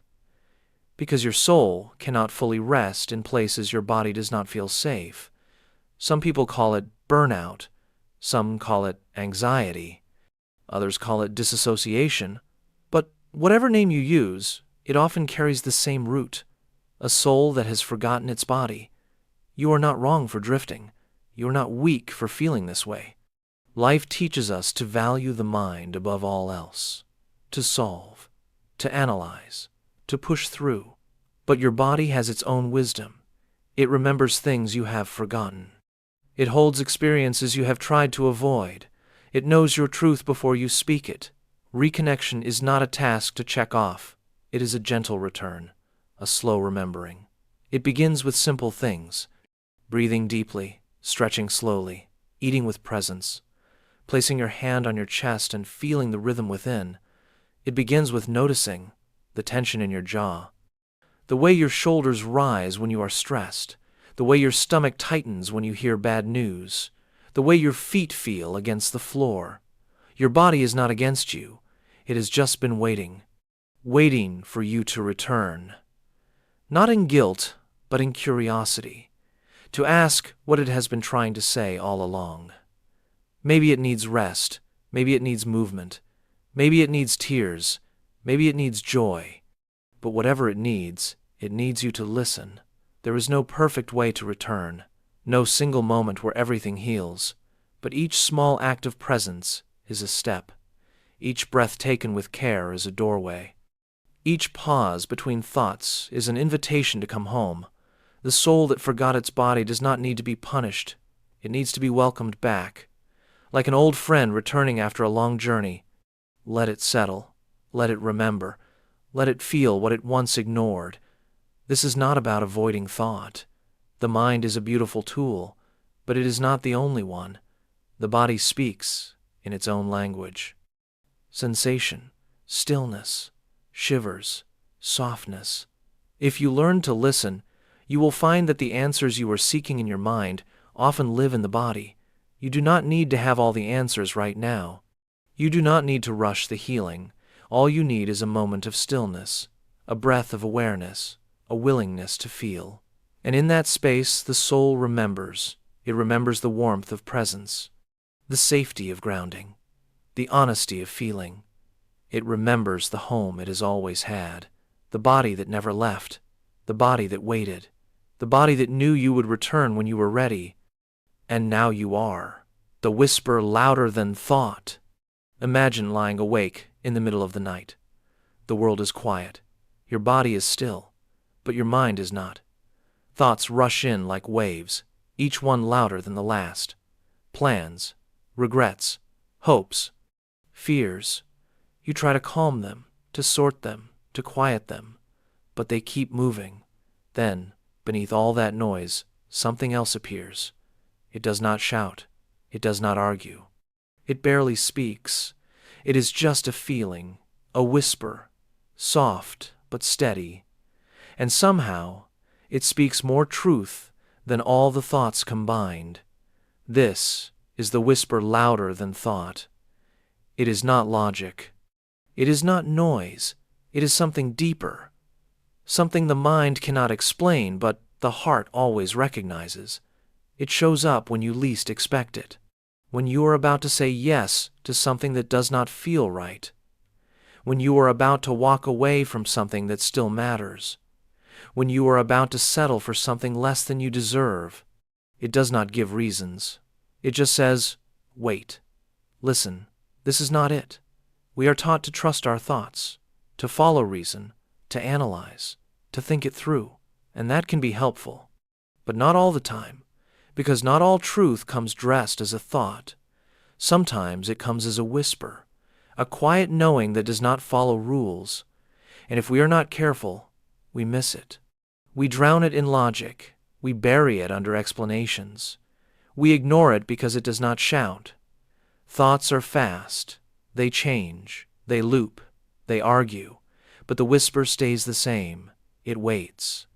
Patiently, beneath all the thinking. And when you get quiet enough, when you step away from the noise, you hear it again.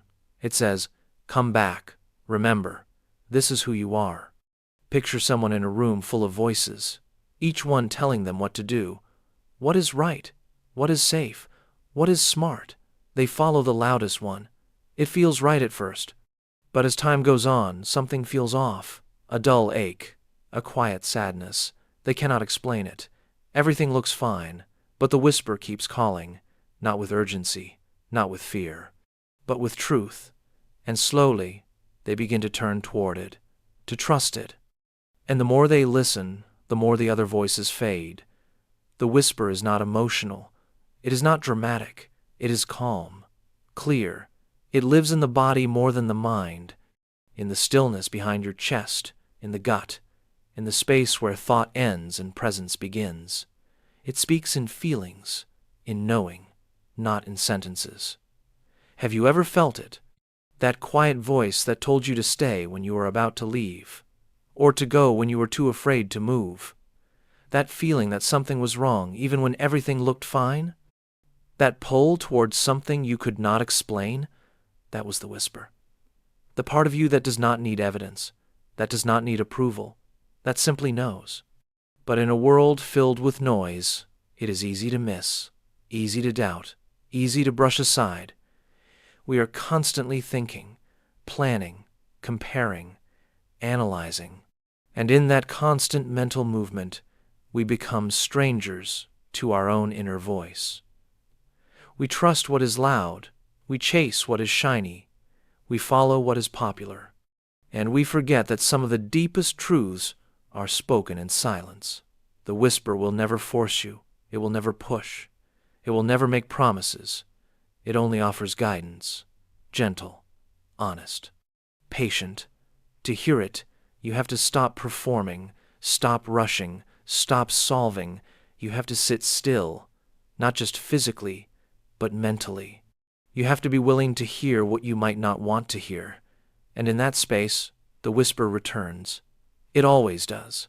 Not because it ever left, but because you finally became quiet enough to notice. Listening to the whisper is an act of courage, because it will not always tell you what is easy. Sometimes it tells you to walk away from what is comfortable. Sometimes it tells you to stay in something even when it is hard. Sometimes it tells you to speak when silence feels safer. But it always leads you to truth, not comfort, not success, not applause. Just truth, and truth is where peace begins. The whisper cannot be taught. It must be felt. It cannot be proven. It must be trusted. It will not show up in data or lists or plans. It will show up when you stop searching for answers and start listening for truth. So how do you follow it? You begin by noticing, by creating space in your life for stillness, by pausing before every big decision, by asking not just what makes sense, but what feels true. You begin by honoring your body, your intuition, the quiet signals that tell you when something is off. You begin by trusting that part of you that has no words but always knows. And slowly, your life starts to change, not in loud, dramatic ways, but in quiet, steady shifts. You begin to feel aligned. You begin to feel at home in your choices. You begin to feel peace, even in uncertainty, because you are no longer led by noise. You are led by something deeper, the whisper louder than thought. It was never gone. You just needed to come back to it, to remember that you do not have to think your way through everything. Some things can only be felt. Some paths can only be found by following the whisper. So the next time you feel lost, stop looking outward. Sit still. Listen. Beneath all the thoughts, all the fears, all the stories, there is a voice that never stopped speaking. It is quiet. But it is clear, and it knows exactly where you need to go. The fire that freezes fear. What does it mean to be afraid of something so much that even courage begins to look like silence? Fear is often thought of as a cold thing, something that creeps in, freezes the will, and numbs the senses. But there is another kind of fear, the one that burns from the inside, the kind that lights up every part of your being but keeps you standing still. You are not frozen from the outside. You are frozen from the heat. It is not the absence of energy that holds you in place. It is the overwhelming presence of it. This is the fire that freezes fear, the paradox where intensity becomes stillness, where too much feeling turns into numbness, where the will to act burns so bright that it melts into stillness. Picture a person standing at the edge of a decision, not a dangerous one, just a meaningful one. One that asks for honesty, one that requires change. Their heart is racing, their breath is shallow, their mind is loud. but their body does not move. They are not running away. They are not collapsing. They are simply still, held in place by something that cannot be seen. This is not hesitation. It is not weakness. It is the fire that freezes. Fear does not always come with panic. Sometimes it arrives as tension, as pressure in the chest, as a heavy stillness that settles into the bones. You want to act. You know what needs to be done. But your system is overwhelmed. Your thoughts race faster than your voice can speak. Your body feels alert, but your movements slow. You are full of energy, but none of it flows. It is stuck, like heat trapped in a sealed room, too hot to move, too silent to scream. People talk about fear as something to overcome, as a shadow to step out of. But fear is not always a shadow. Sometimes it is a spotlight. It shines so brightly on the thing you are afraid of that it becomes all you can see. And when that happens, the rest of the world disappears. You forget what is around you. You forget your strength. You forget your past. You forget your body. You become only the fear. Or rather, you become the flame that has forgotten how to spread. The fire that freezes fear is not easy to spot, because from the outside it may look like calm, someone standing still, someone pausing. But inside, there is a storm, and that storm is not chaos. It is control. It is the body trying to hold itself together, trying to manage a flood of emotion that threatens to pour out in ways that feel unsafe. It is the nervous system doing its job, slowing things down, trying to protect you. But protection can sometimes look like paralysis, like silence, like retreat, and we judge ourselves for it. We ask why we cannot speak up, why we do not take the leap, why we stay quiet when we are screaming inside. We call it failure, but maybe it is just the fire doing its work, not destroying, not escaping, just burning so hot that everything stills. This kind of fear does not need to be conquered. It needs to be felt, not forced through, not buried, just felt, like standing in front of a flame and letting the heat wash over you. It will not kill you. It will not break you. It will show you something deep and hidden and ancient, something your mind does not have words for, but your body knows very well. It knows that fear has a message, that fear is not the enemy, that it is trying to help in the only way it knows how, by making you stop, by making you feel, by making you wait until you are truly ready. And sometimes readiness is not about confidence, it is about softness, about learning how to sit in the heat without needing to run from it. You may think you are stuck, but you are not. You are just being held by the flame, not as punishment, but as preparation. There is something being shaped inside you, something being burned away. And what remains after that burn is not weakness. It is clarity. It is focus. It is a kind of strength that does not announce itself. It just exists. Quiet, solid, real. The fire that freezes fear is not permanent. It comes in moments. It arrives when something matters. It shows up when you are about to grow. And it does not block you. It tests you, not to see if you are good enough, but to show you how much you already are. It holds you still so you can see clearly, so you can feel completely, so you can decide without noise. Fear is not the end. It is the beginning of deep honesty. It tells you what you care about. It shows you where your edges are, and the fire within it reveals who you are becoming, not when you move, but when you stop, not when you act, but when you sit in the stillness and choose to stay. Have you ever noticed how fear is rarely about the present moment? It often lives just ahead of it, in the seconds before the leap, in the breath before the word, in the silence before the step. And when that moment of decision arrives, something strange happens. The future rushes in all at once. Possibilities, doubts, memories of old wounds, images of imagined failure. It all floods the mind so quickly that the body cannot keep up, so it stills, and in that stillness, it burns. This is not the kind of fire that wants to spread. It is the kind that coils inward, that heats the core so intensely that motion becomes impossible. It is like standing in front of a mirror, staring at a version of yourself that refuses to blink. You know you should move, but you do not. You feel your breath, but it does not guide you. You feel your heartbeat, but it does not calm you. It is not confusion that holds you in place. It is precision. You know exactly what is at stake. And that is what freezes you. Some fears are vague, but this one is sharp. It knows your name. It knows your patterns. It knows what matters most to you. And it stands between you and that thing. It says, if you move forward, you might lose something. Or worse, you might lose who you think you are. This is what makes the fire so hard to move through. It is not just fear of what might happen.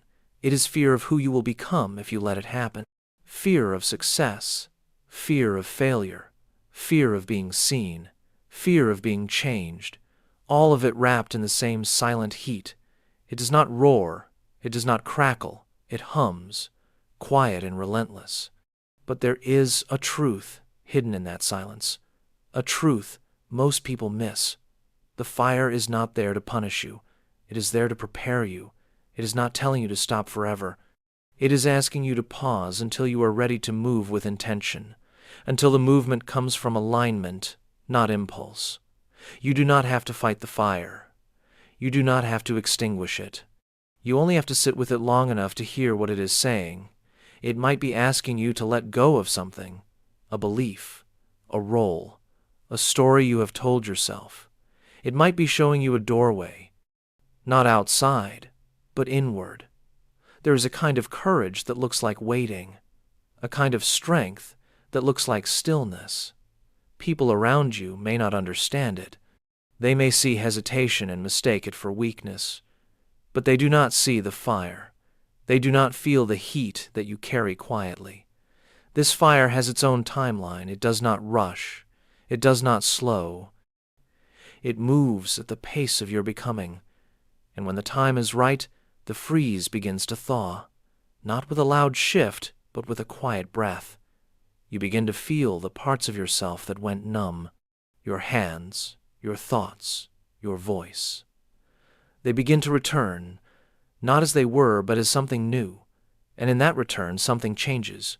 You do not just move, you choose. You no longer react from fear. You respond from knowing.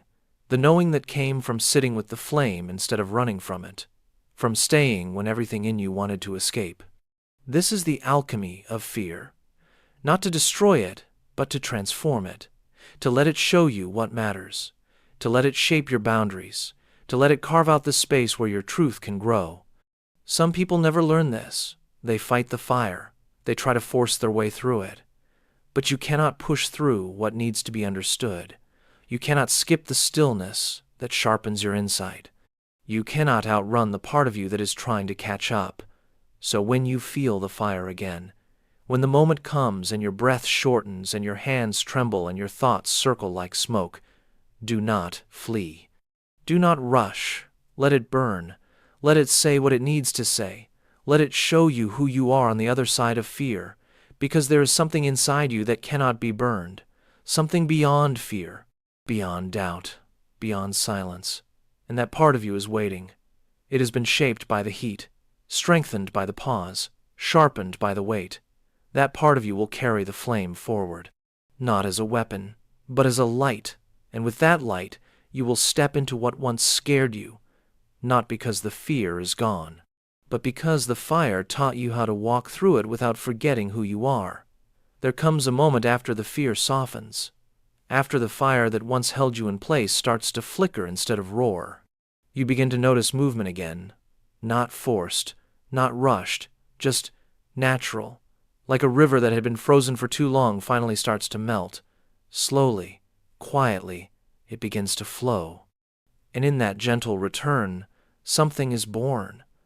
Not just motion, but direction. What the fire was doing all along was not just stopping you, it was reshaping you.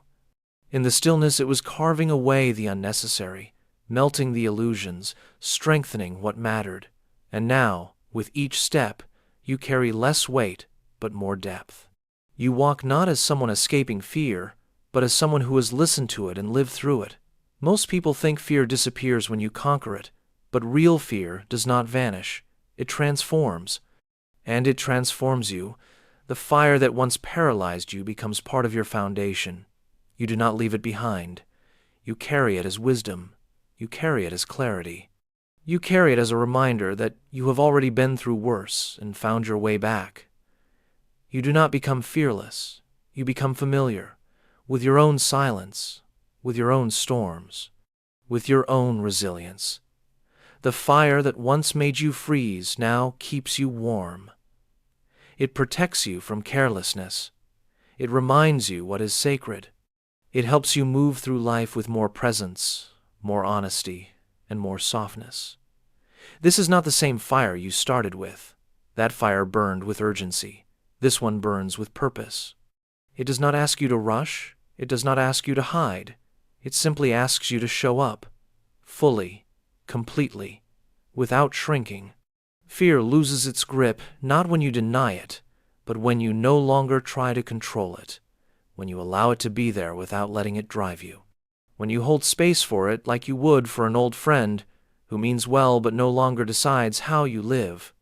You will still feel it from time to time, in new beginnings, in unexpected endings, in deep conversations and quiet choices. But when it comes, you will know what it is. You will not panic. You will not fight. You will listen. You will feel the heat. And then you will remember the stillness. You will remember the breath. And you will move forward anyway. The fire that freezes fear is no longer a wall. It becomes a passage. One you walk through again and again, not because you are broken, but because you are growing. Every time you return to it, you meet a new version of yourself, one with softer eyes, one with steadier hands, one with a deeper knowing. And as you move through the world, others will notice something different. They will not see someone loud or someone without fear. They will see someone grounded, someone who does not flinch in the face of discomfort, someone who does not run from truth, someone who has learned to stay when it matters most. You become the calm in the chaos, the warmth in the cold, the steady presence in a world that moves too fast. Not because you were born that way, but because you stood still in the fire long enough to learn who you really are. This kind of strength is not loud. It does not need to prove itself. It shows up in small choices, in kind words, in deep breaths, in quiet courage, and in the ability to keep showing up even when fear knocks again. Because now you know, fear is not the enemy. It is a signal, it is a teacher, and the fire it carries is not there to destroy you. It is there to refine you. You are no longer afraid of the fire. You carry it. You are no longer frozen by fear. You are warmed by the stillness that once held you still. You are no longer waiting to feel brave. You are living from the knowing that you already are. And in that knowing, the fire becomes a light. Not just for you, but for others who are still standing at the edge of their fear, wondering if they can move, wondering if they are ready, wondering if the stillness will ever end. And when they look at you, they will feel it. Not your power, but your peace. Not your certainty, but your presence. And in that, they will find the courage to face their own fire. Because the fire that freezes fear was never meant to trap you. It was meant to awaken you. And now that you are awake, you can walk through anything. Not without fear, but with fire in your chest and calm in your step. And that is how fear becomes something else, something sacred, something strong, something you no longer run from. Because you have become the fire that does not destroy. You have become the fire that transforms, the frame that paints the picture. Imagine looking at a painting on a wall. The colors are vivid, the brush strokes are deliberate. It pulls your attention, holds you there, but you do not notice the frame at first. It is just there, around the edges, quiet, seemingly neutral. Yet if you removed the frame or replaced it with something different, the whole painting would feel changed. Not because the painting changed, but because the context did. This is how most of us live. We think we are seeing life clearly. We think our beliefs, our memories, our emotions are the picture. But what if the way we feel about life, the meaning we give to it, is shaped more by the frame around it than by the content itself? What if what you are seeing is not the thing, but the way you have been taught to see it? We are all walking around with invisible frames. Some were built in childhood. Some were passed down by culture, family, or experience.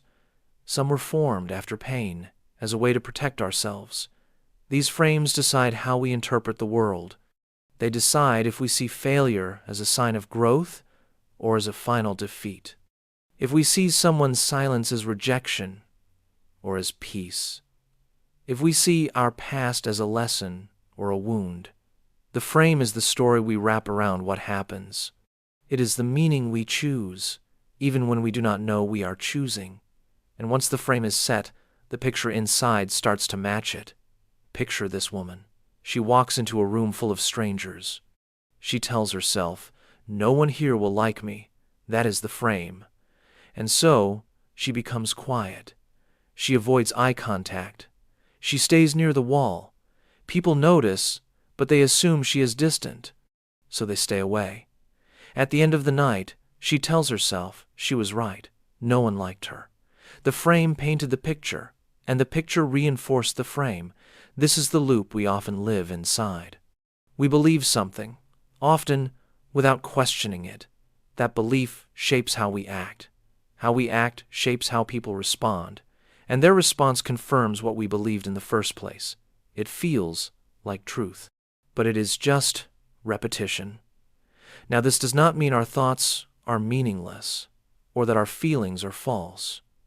It means that how we hold them matters.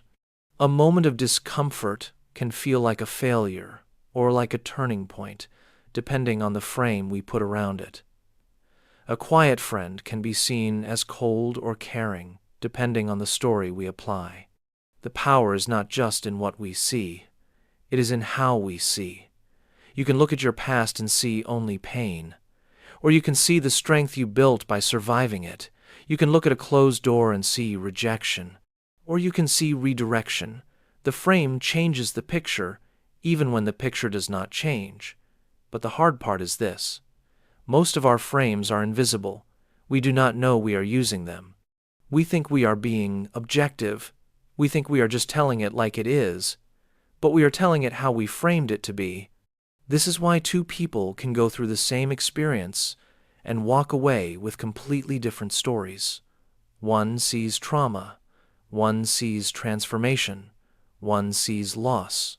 One sees renewal. Same event. Different frame. So the question is, what frame are you using to see your life?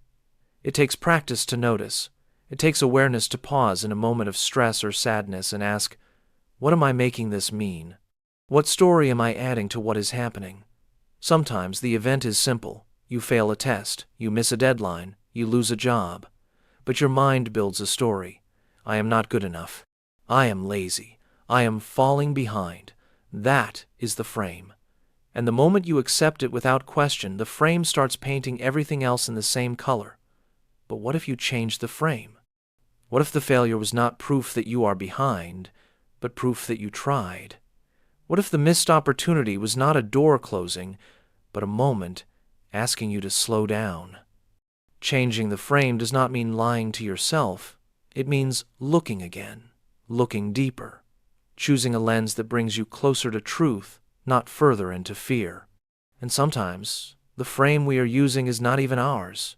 It was handed to us by someone else. A parent who told us we always mess up. A society that told us we are too much or not enough. A teacher who only saw our weakness. We carry these frames like inherited windows, and they shape everything we look at, but we can replace them, slowly, gently, with curiosity instead of judgment.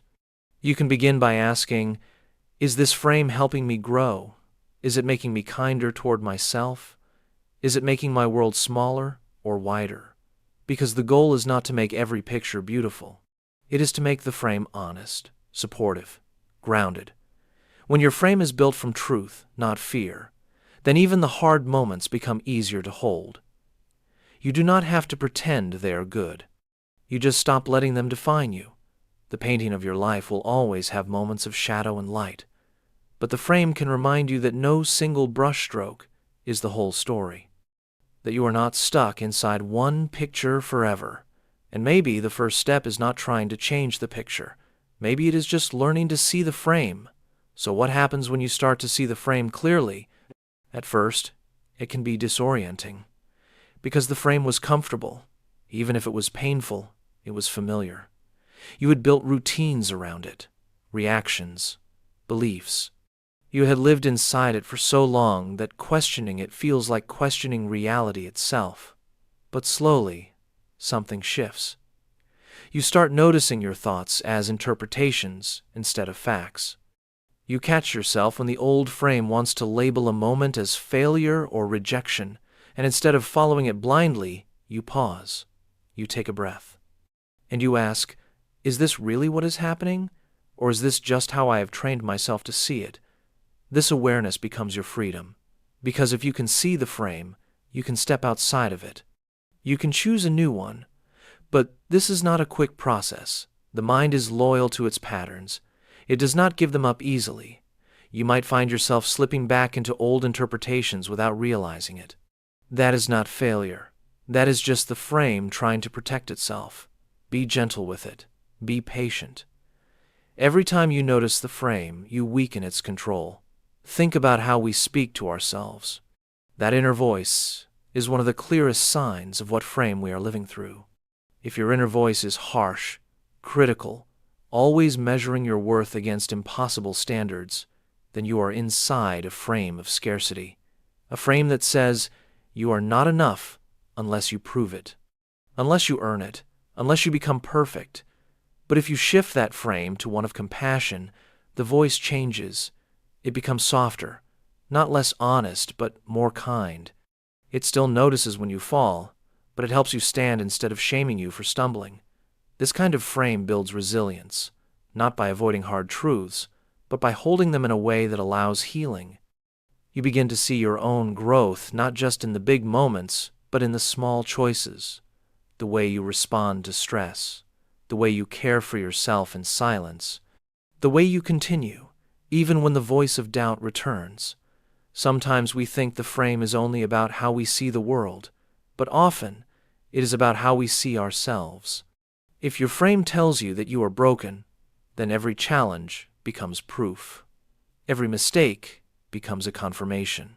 But if your frame says you are learning, then the same moments become lessons. Paths, not verdicts. This is not about positive thinking. This is about honest framing. A broken frame distorts. A healing frame clarifies. And the more you rebuild your frame, the more the world around you begins to look different. Not because it changed, but because your relationship with it did. Imagine a man who has always believed he is unlovable. That belief becomes his frame. So every compliment feels suspicious. Every connection feels temporary.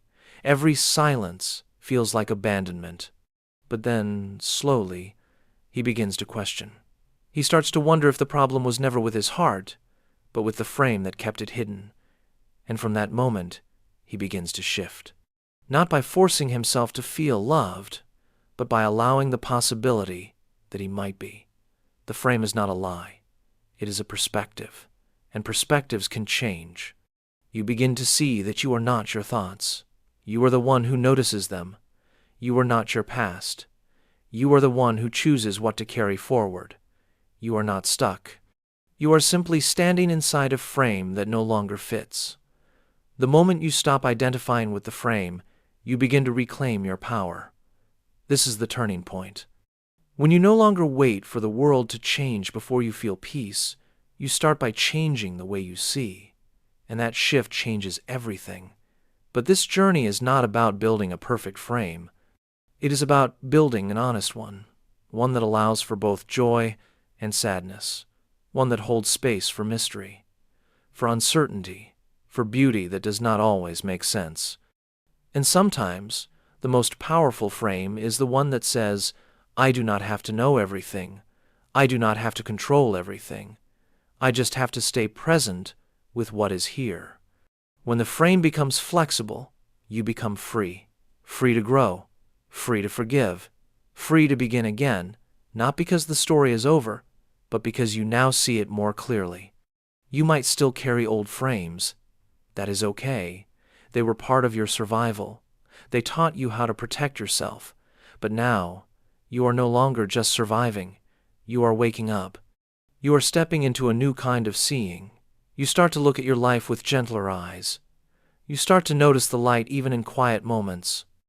You start to find meaning, not just in big achievements, but in the way you show up every day, the way you listen, the way you love, the way you keep going. That is the power of a new frame. It does not change who you are. It reveals who you have always been. And then there comes a moment when you realize something very quiet, but very true. That most of your suffering did not come from what happened, but from how it was framed in your mind. The memory was real, yes. The feeling was real. But the story that grew around it, the meaning it took on, the label it wore for years, that was the frame. And now you have the chance to choose another one. Not to erase the pain, not to pretend it never happened, but to honor it without letting it define you. You begin to see that healing is not about forgetting. It is about seeing with new eyes. Eyes that are no longer afraid to face what once hurt. Eyes that are no longer blurred by old interpretations. Sometimes, people ask how they can find peace. And the answer is not always in changing their lives, but in changing how they are framing their lives. Peace is not the absence of pain. It is the presence of understanding, of clarity, of letting go of the lens that says, I am a victim of my story, and choosing instead to say, I am the author of what comes next. This shift does not need permission from anyone. You do not have to wait for an apology. You do not have to wait for perfect conditions. You do not have to wait until you feel fully ready. You begin by choosing a new way to see what already is. You take back the brush and the canvas, and you begin again. Not on a blank slate, but on a deeper one. The most powerful frames are the quiet ones, the ones you carry into each day without needing to announce them. A frame of presence, a frame of patience, a frame that sees failure as feedback, that sees rest as strength, that sees other people's success not as competition, but as proof of what is possible. You start seeing yourself in a new light too. You stop measuring your worth by your productivity. You stop chasing validation from outside. You start recognizing the value of simply being, of showing up, of staying soft even when the world wants to harden you. The frame begins to change everything, not just your view, but your energy. You walk differently, speak differently, decide differently, because you are no longer trapped in the stories you were told or the ones you told yourself long ago. You are now creating meaning from a place of truth, of presence, of alignment. This does not mean you never struggle. It means the struggle does not control you. It does not become the only thing you see. You can sit with discomfort and still hold gratitude. You can grieve and still trust the unfolding. You can have questions and still rest in peace. And when the old frames come back, because they will, you do not panic. You notice them. You see their shape, their language, their pull. And gently you place them down, not with force, just with awareness.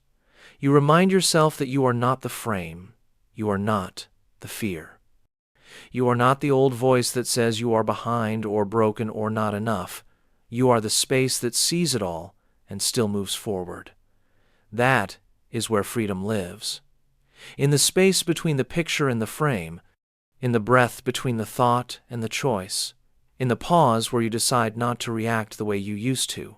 That space is everything, and it grows every time you return to it. One day, you look at your life and realize it feels different.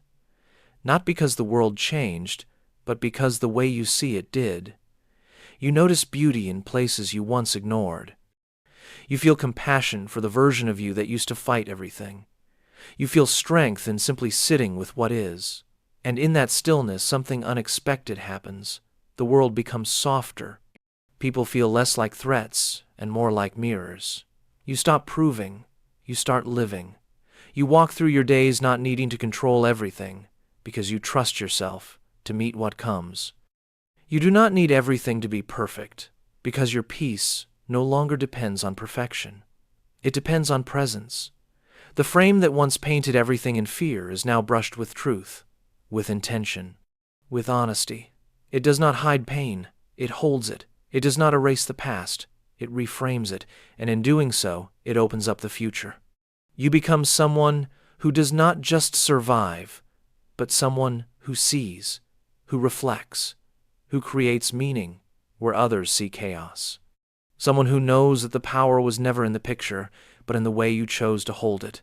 This is your life, your story, and your frame decides how it lives inside you, so hold it with care, with courage, with love. Let it evolve as you do.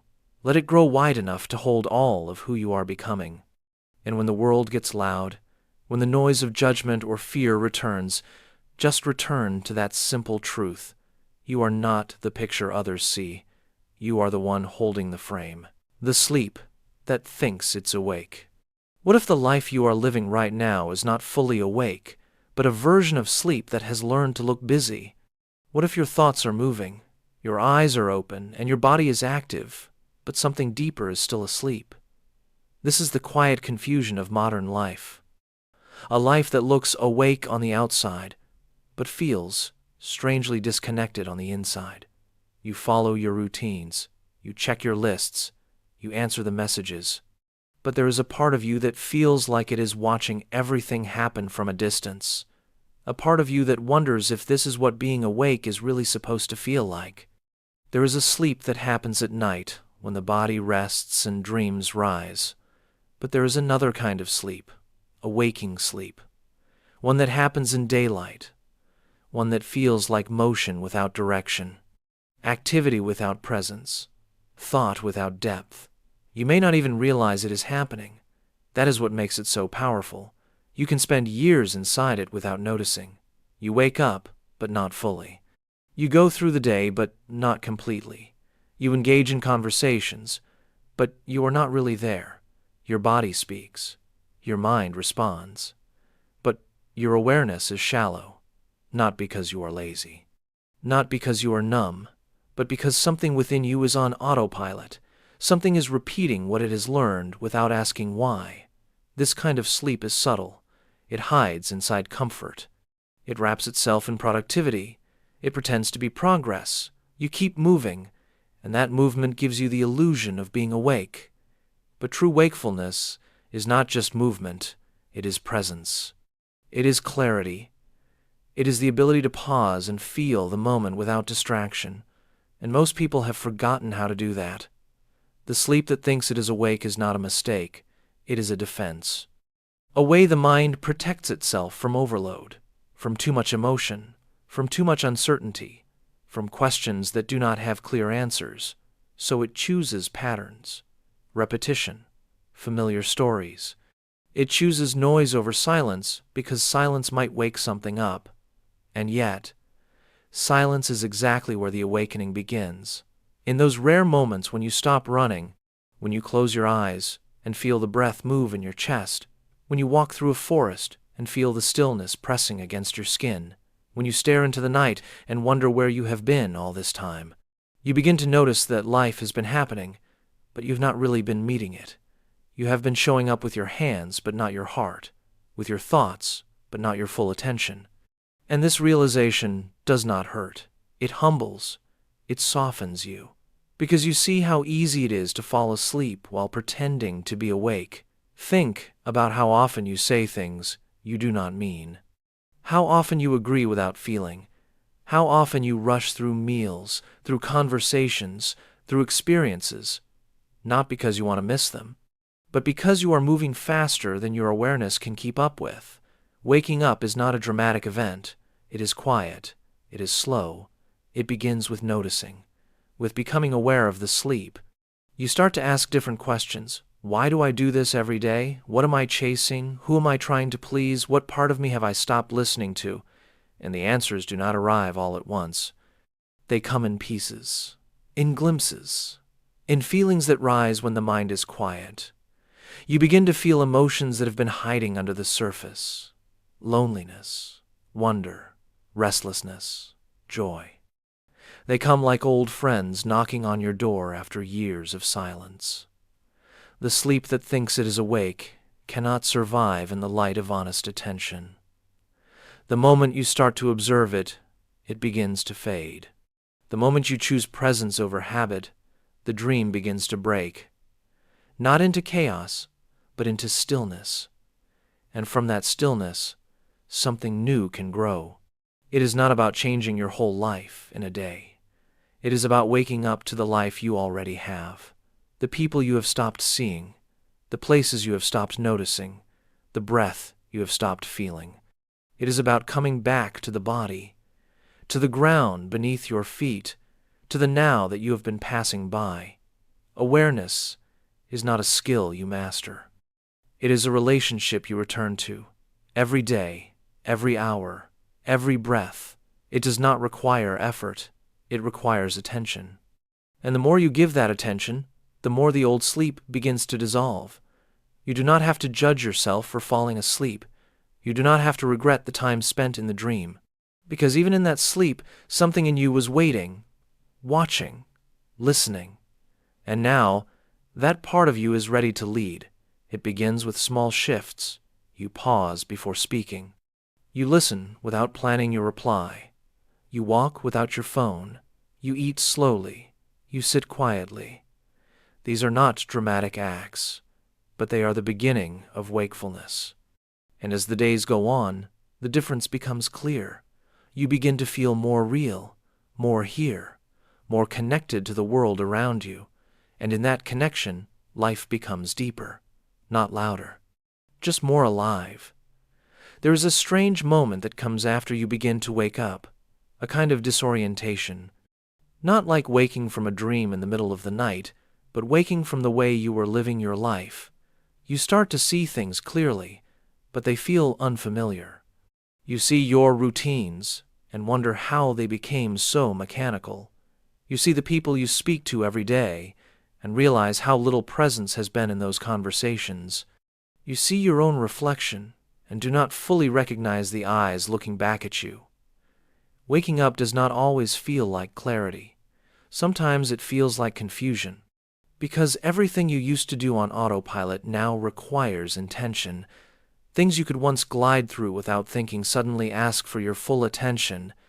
That takes energy, it takes honesty, and it takes a kind of courage that feels quiet, almost invisible from the outside. This is when the real shift begins. You start noticing how deeply sleep has woven itself into your habits. Not the sleep of the body, but the sleep of the soul. The moments where you nodded along instead of speaking truth. The days you filled with tasks that meant nothing to you. The goals you chased because you thought you were supposed to. It all looked alive, but now you can feel the sleep that sat underneath it. You may begin to feel a sense of emptiness, not because you have lost something, but because something has been cleared. The noise is softer now, the distractions less convincing, and in that quiet, you are left with yourself, not the self you show the world, the one beneath that, the self that has been watching and waiting and wondering when you would return. There is a temptation to fill that space quickly, to find a new path, a new plan, a new purpose. But true wakefulness does not rush. It listens. It observes. It watches the dust settle before deciding where to step. Because part of waking up is realizing how long you have been reacting instead of responding, how long you have been repeating instead of choosing. And now you are learning to choose. You may not know exactly what you want, but you are beginning to understand what you no longer want to sleepwalk through. Conversations that do not nourish you, work that drains you, thoughts that repeat like broken records. You no longer move through these things unconsciously. You begin to pause, to breathe, to ask questions. This is not easy. Because much of the world is still asleep. Much of it is designed to keep people busy, distracted, entertained, and disconnected.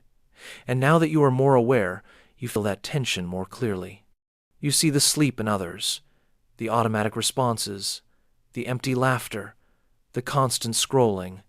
You recognize it not with judgment, but with recognition, because you were there too. And sometimes you still are.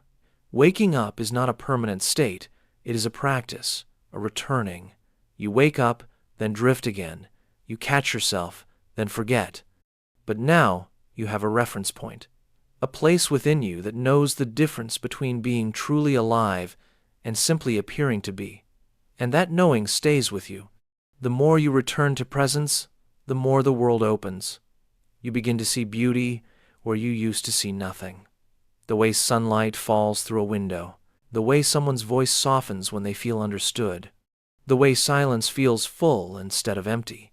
These are not things you discover. They are things you remember. Things that were always there, but hidden by the fog of waking sleep. And in this remembering, your inner world begins to shift. Your values change. Your pace slows. Your expectations soften. You begin to choose less noise, more depth. Fewer answers, more curiosity. Less control, more trust. You might lose some things in the process. Roles that no longer fit. Relationships that do not meet you where you are now. Ways of being that kept you safe but not whole, and with every release, there is a quiet grief. But there is also a freedom. Because in letting go of what you were never meant to carry, you make space for something more real to enter. This is not about becoming someone new. It is about returning to someone older than memory. The part of you that was never asleep. The part that has been waiting beneath every layer of distraction. The one who feels peace in presence and power in stillness. And from this place, life begins to feel different. Not louder or brighter, but more true. You stop reaching for moments to impress you and begin meeting the moment as it is. You stop chasing more and begin feeling enough. You stop pretending to be awake and begin remembering what it means to truly be. There is a softness that begins to settle in once you have lived long enough in awareness. The edges that once felt sharp begin to round. The urgency to fix everything softens into a willingness to understand. You no longer rush to wake others up, nor do you run from the times you fall back into sleep yourself. You realize that awakening is not a destination. It is a rhythm. A slow, unfolding journey of returning to the present again and again. The sleep that thinks it is awake is persistent. It creeps back in through old patterns. It whispers in your routines. It hides in the small comforts that numb instead of nourish. But now you can feel the difference. You no longer get lost in it the way you once did. You catch yourself. You pause. You ask, am I really here, or am I just playing the part? This question is not an accusation. It is a gentle reminder, a guide that keeps you close to the moment. Because you know what it feels like now to truly be here, to taste your food with attention, to listen without preparing a reply, to breathe and feel the breath all the way in and all the way out. These small acts, once unnoticed, now feel like sacred rituals, like anchors keeping you from drifting back into that quiet sleep. You also begin to see how often others are caught in it, speaking without presence, moving without direction, seeking without knowing what they are seeking. But instead of feeling distant from them, you feel more connected, because you know that behind the sleep there is still something alive, something waiting, and that something is not broken, it is just forgotten. So you learn to meet people with compassion, not to wake them up with force, but to meet them where they are, to hold space, to live in your own wakefulness so fully that it becomes a quiet invitation to others. You stop preaching, you start embodying. You stop pointing, you start listening, because you know that true change happens through presence, not pressure. There are still days when sleep returns. Days when you move through hours without noticing the sky. Days when your thoughts take over and your awareness fades. But these days no longer scare you, because you know the way back. You know how to pause, how to close your eyes and listen, how to feel your own presence rise from beneath the surface noise. The return is quicker now, the breath more natural, the silence less intimidating. You no longer fear the stillness, you welcome it, because in that stillness you hear the quiet truth of your being, the part of you that does not need validation, that does not need applause, that simply is. And from this place, you begin to create differently. You speak with more honesty, you choose with more intention, you rest without guilt, you move without hurry. Life begins to feel less like a performance and more like a conversation, one where you do not always know what will come next, but you are present enough to meet it when it does. You begin to trust your own presence. You stop needing constant stimulation to feel alive. You stop measuring your worth by how much you do. You stop living in reaction and start living in rhythm, a rhythm that matches the pace of your soul. And slowly, this presence begins to touch every part of your life, not with intensity, but with depth. The way you greet the morning, the way you sit with someone in silence, the way you carry yourself when no one is watching. These moments begin to hold weight, not because they are extraordinary, but because they are real. You no longer pretend to be awake. You are awake, awake to the joy and the pain, to the confusion and the clarity, to the rising and the falling, to all of it. You are not above it. You are not beyond it. You are in it, fully. And in that fullness, there is peace, a peace that does not come from having all the answers. It comes from being here, breathing, feeling, choosing, again and again. You will still drift. That is part of being human. But now you drift with awareness. You sleep with the knowing that you can return. And you wake with the quiet strength of someone who has walked through the dream and remembered the truth. The truth that life is not something to escape or control. It is something to feel, something to notice, something to live. Not later, not perfectly, but now, fully awake, even in the softness, even in the silence, even in the ordinary moments that hold more truth than the loud ones ever could. This is what it means to wake from the sleep that thinks it is awake, to no longer pretend, to no longer perform, but simply, gently, be the desire that destroys the dream. Picture a boy standing in the middle of an empty road, staring far ahead into the distance. The sun is setting, the sky is soft with color, and in his eyes there is a dream. It is big. It is glowing. It is so clear that it almost feels like he can touch it. He imagines the moment he reaches it, the applause, the peace, the feeling of finally being enough. He takes the first step, and then another, but as he walks, something happens. The dream does not stay still. It moves, it shifts, it grows further away, and the faster he walks, the more distant it seems to become. This is the strange part of chasing something with all your heart. The dream pulls you forward, yes, but sometimes so does the fear of not getting there. The desire to succeed turns into pressure. The dream becomes a finish line, a measurement, a demand. What once inspired you now begins to exhaust you. Desire can be beautiful. It gives us direction. It gives us movement. But if we are not careful, it becomes obsession. And obsession does not carry the dream gently. It squeezes it. It controls it. It fears losing it. And when that fear enters, the joy begins to disappear. Think about how many people start with love. They love writing, or painting, or building, or teaching. But then, slowly, they begin to focus on results, on attention, on achievement. The love turns into a task. The creation turns into performance. And what once felt like freedom begins to feel like survival. This is how desire begins to destroy the very dream it once created. Not out of malice, but out of fear. We live in a world that rewards the finish line more than the journey. That tells us to aim high and never rest. that says we are only valuable if we win. So even when our dream was born from a pure place, the desire wrapped around it gets tangled.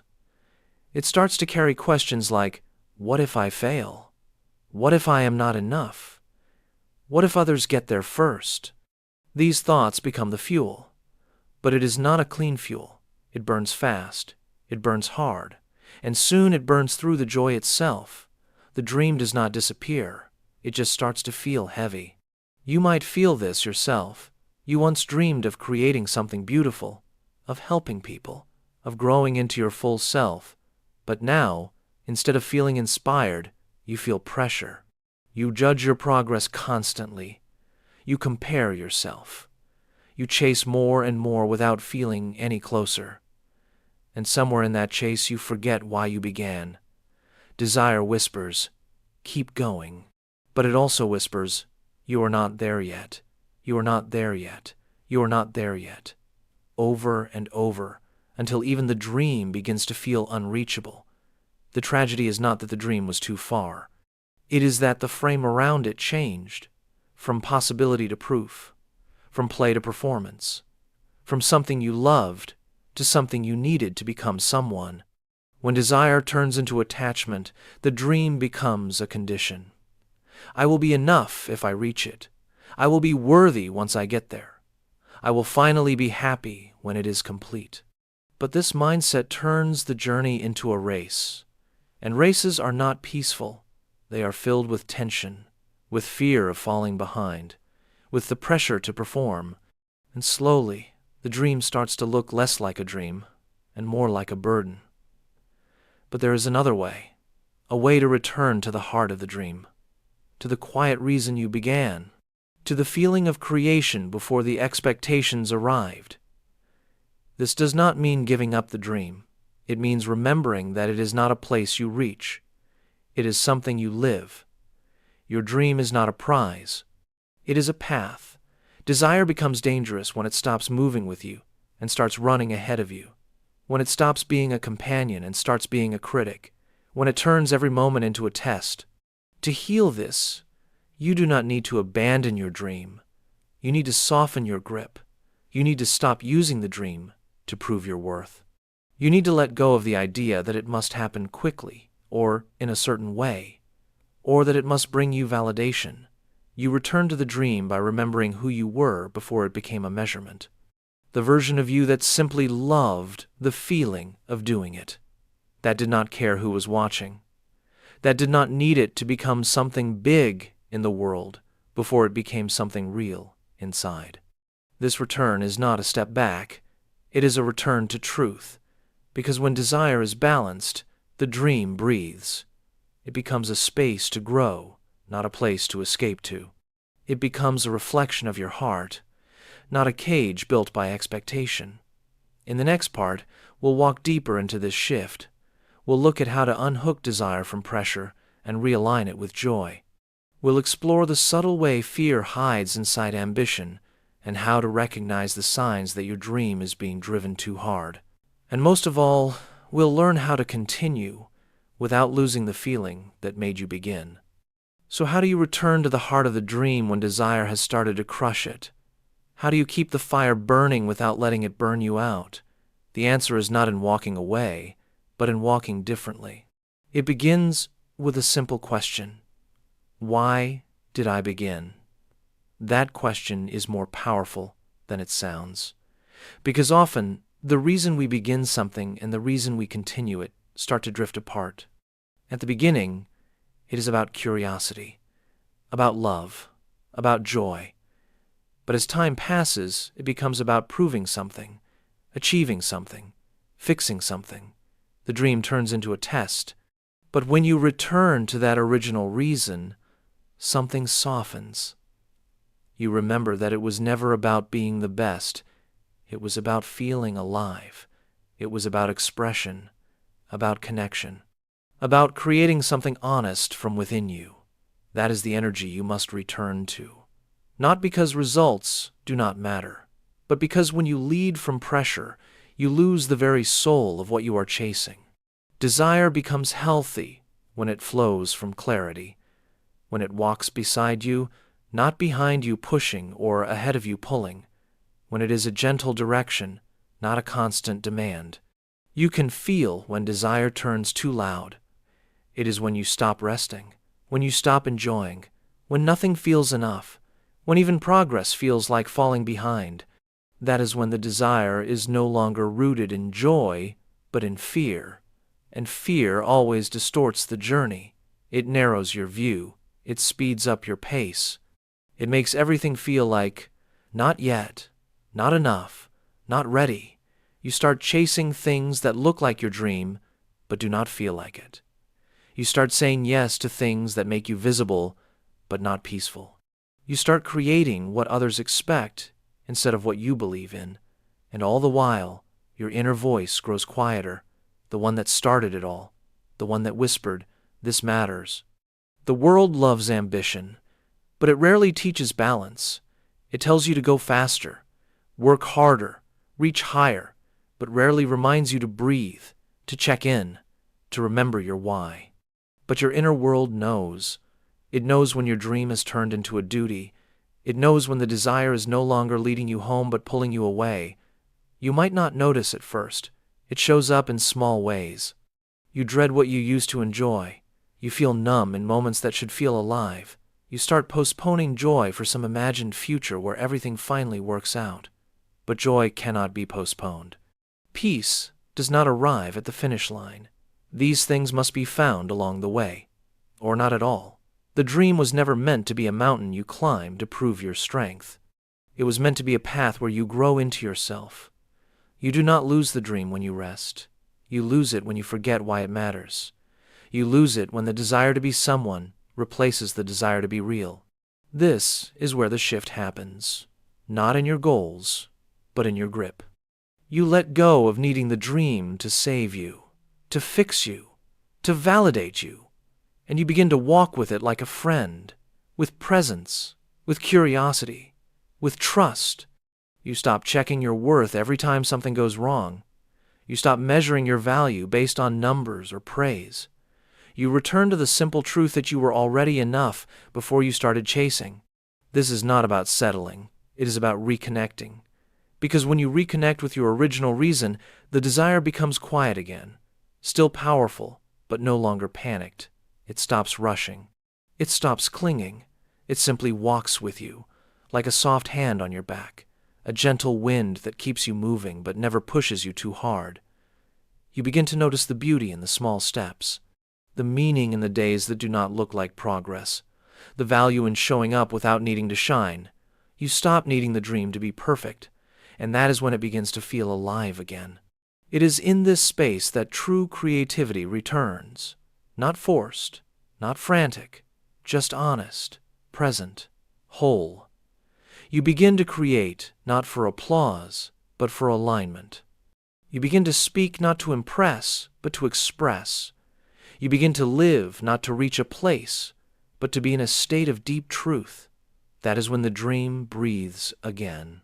That is when it stops feeling like something you have to carry and starts feeling like something that carries you.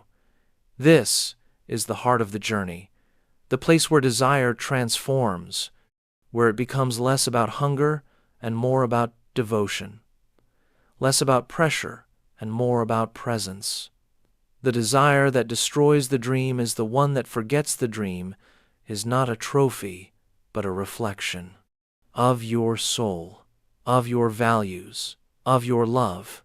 In the final part, we will explore how to carry the dream forward without tightening your grip, how to hold both ambition and surrender, and how to recognize when the dream is evolving so that you evolve with it rather than resist it.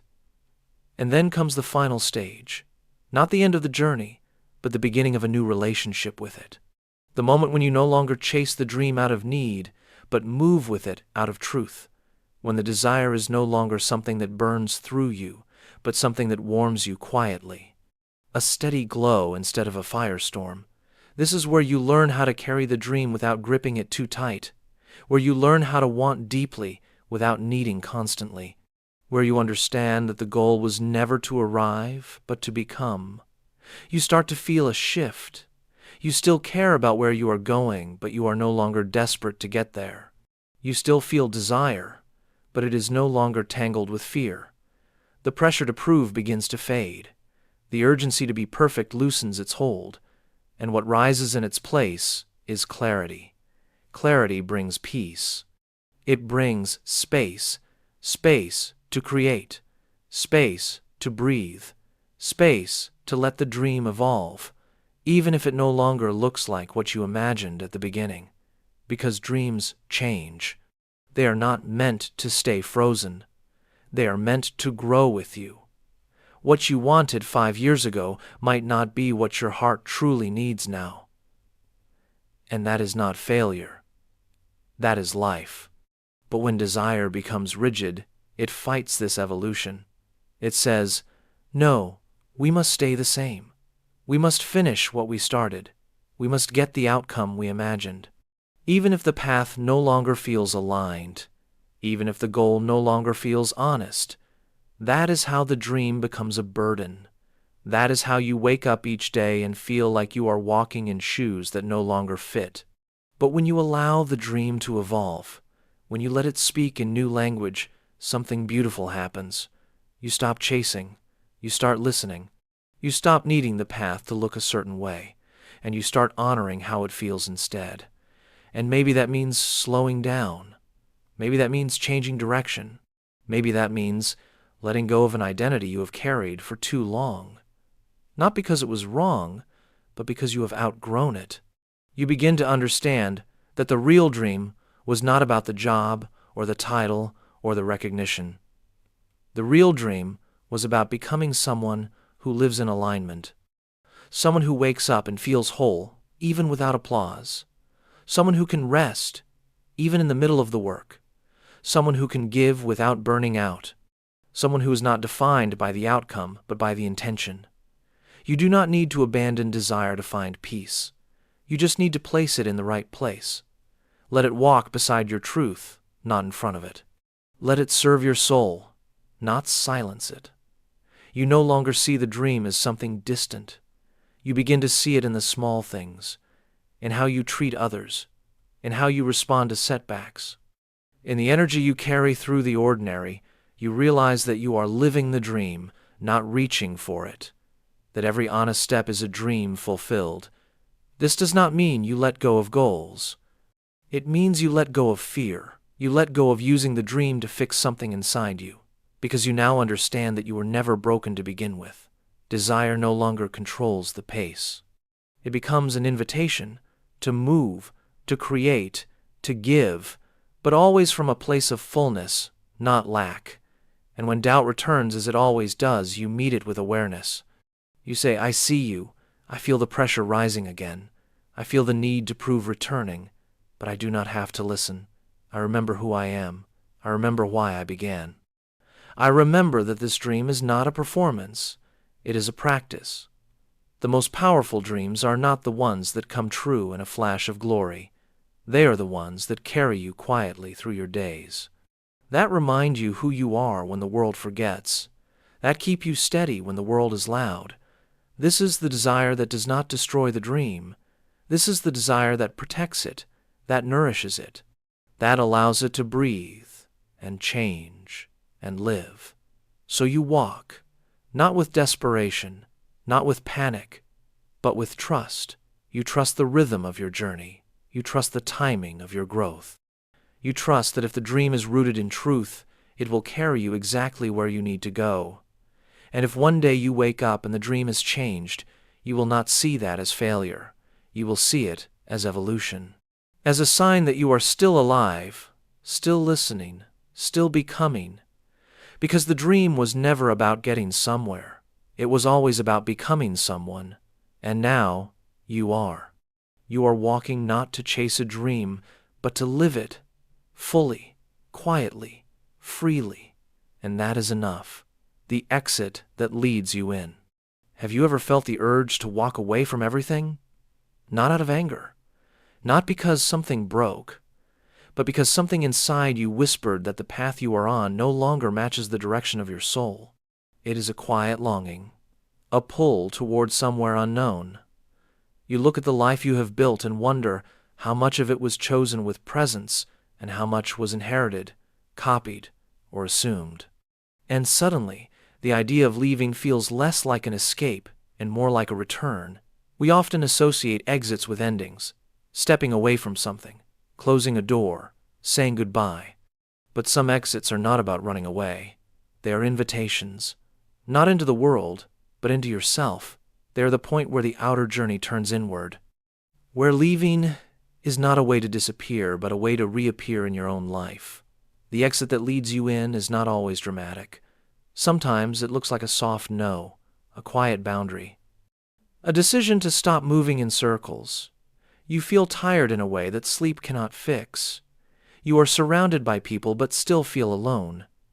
The success you once dreamed of now feels hollow, and you begin to ask questions you had long buried.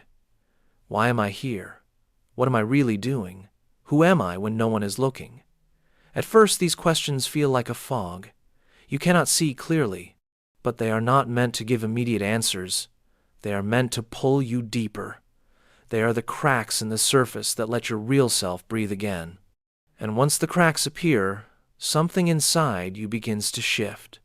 You may start to notice how much of your life is built around avoidance, avoiding silence, avoiding uncertainty, avoiding the parts of you that do not fit the story you tell others. But now, something in you is tired of avoiding. You want to feel what is real, even if it is uncomfortable. You want to know what is beneath the performance. This is where the exit begins.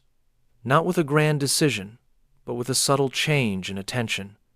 You stop looking for the next thing to chase, and you start listening to the small voice inside, to the stillness beneath the noise, to the part of you that has always been there, quietly waiting for space to speak. It can be confusing at first. You may feel lost. You may question everything. But this is not the kind of lost that breaks you. It is the kind that frees you. Because when you no longer cling to what you were told to be, you begin to feel the shape of who you truly are.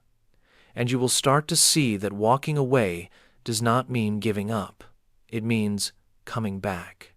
Back to the place where you stopped being honest. Back to the moment when you stopped listening to your own truth. Back to the body you have ignored, the heart you have silenced, the dreams you have postponed. Sometimes, walking away from the noise is the only way to hear yourself again. Not the version of you that performs, but the one that remembers, the one that knows stillness, that trusts silence. That does not need to explain. You may find yourself spending more time alone, not out of isolation, but out of clarity. You begin to feel the difference between solitude and loneliness. Solitude feels like breath, like space, like rest for your soul. And in that space, you begin to see with new eyes. You notice the small things, the way sunlight moves across the wall, the rhythm of your own breathing, the weight of your footsteps. Life slows down, but it becomes more full. You are no longer rushing toward meaning. You are meeting it in each moment. The world around you may not understand. People may ask what you are doing, why you are changing. They may worry. They may push you to return to the old path. But you are learning that approval is not the same as alignment. You are learning to choose presence over performance. And with every step you take inward, you begin to shed what is not truly yours. The expectations, the masks, the plans that were never really about you. It does not happen all at once. It is a slow unraveling, a gentle peeling back of layers. But with each layer removed, you feel lighter, clearer, more honest. You begin to rebuild not a new identity, but a true one that is not based on what others need from you, one that rises from what you feel in your quietest hours. You learn to say no without guilt. You learn to rest without apology. You learn to feel without explanation. And slowly, you stop needing the exit. Because you realize it was never about leaving. It was about arriving. Arriving in your own presence, in your own truth, in your own life. The journey inward is not a rejection of the world. It is a deeper engagement with it, but now you are meeting it as your whole self. Awake, aware, aligned. The deeper you go, the quieter it becomes. Not because there is less happening, but because your attention begins to shift. What used to feel loud now fades. The constant noise of needing to be someone, to prove something, begins to fall away. You are not empty. You are spacious, and in that space, something forgotten starts to breathe again. Leaving the old path is not just about walking away from habits or roles. It is about leaving the voice in your head that always tells you what you should be doing, that voice that whispers urgency, that says you are falling behind, that says you are only worthy if you are moving forward, always achieving, always becoming. That voice was built over years, and now with each step inward, you begin to hear it less. There are still moments when it returns, loud and convincing. It tells you that you are wasting time. That stillness is failure. That reflection is indulgent. But now you have another voice. A quieter one. A voice that speaks not in panic, but in presence. It says, stay, just for now. Stay and feel. Stay and listen. Stay and be. You begin to realize that much of what you were chasing was never really about what you wanted. It was about what you thought would make the noise stop. The noise of not enough. The noise of comparison. The noise of never arriving. But the noise never stopped. Because you were running in a loop. A loop that always led back to the same question. Who am I when I stop running? Now you are beginning to answer that question, not with words, but with awareness. You are learning to sit in the moment without needing to escape it. You are learning to watch your thoughts without believing everyone. You are learning to feel your body without trying to change it. And in doing so, you are remembering something essential. You are not the noise. You are not the performance. You are not the story you have been repeating. You are the one who is aware of all of it. And that awareness, once it becomes steady, begins to lead you further in. It is not always comfortable. There are days when silence feels too loud, when the weight of what you have avoided presses in, old grief, old shame, old questions you never answered. They rise up not to punish you, but to be met. They have been waiting for you, not to fix them, just to witness them, just to let them exist without being pushed away. This is part of the exit.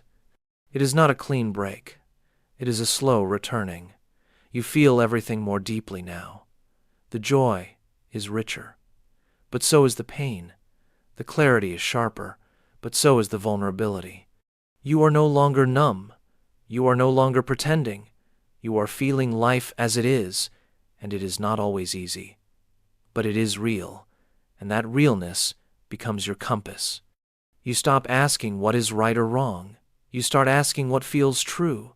You begin to follow that truth even when it leads you away from comfort, away from approval, toward something deeper, something quieter, something sacred.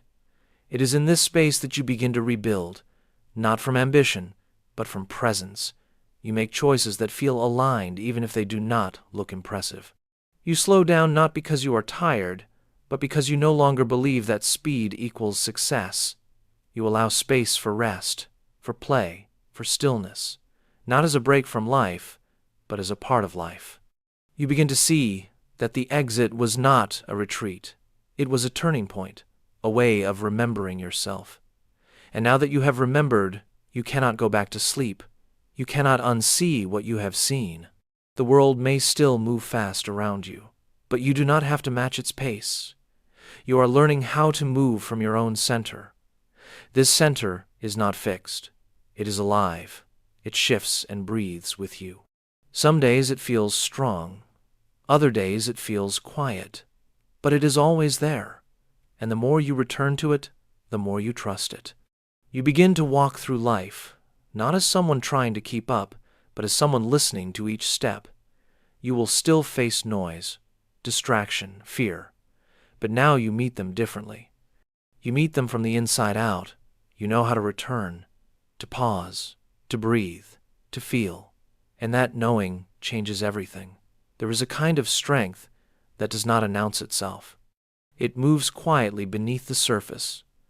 You feel it in the way your breath deepens without effort, in the way your shoulders soften even in the middle of a storm, in the way your heart stays open even when you are afraid. This strength is not built through pushing, it is discovered through staying, through choosing to be where you are without needing to fix or flee. And it begins to grow once you have gone far enough inward to meet yourself without filters. By now, the world you walked away from starts to look different, not because it has changed, but because you have. The same noise is still out there, the same pressures, the same roles and rewards, but they no longer pull at you in the same way. You see them more clearly now. You recognize the traps. You recognize the games. You feel less tempted to play. You may still return to some of the same places. You may speak with the same people.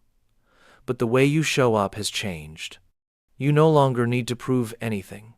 You no longer need to be seen in a certain light. There is a calmness to your presence now, a kind of quiet honesty that does not bend to expectation. It does not try to impress, it simply is. This is not because you have all the answers, it is because you have stopped needing them.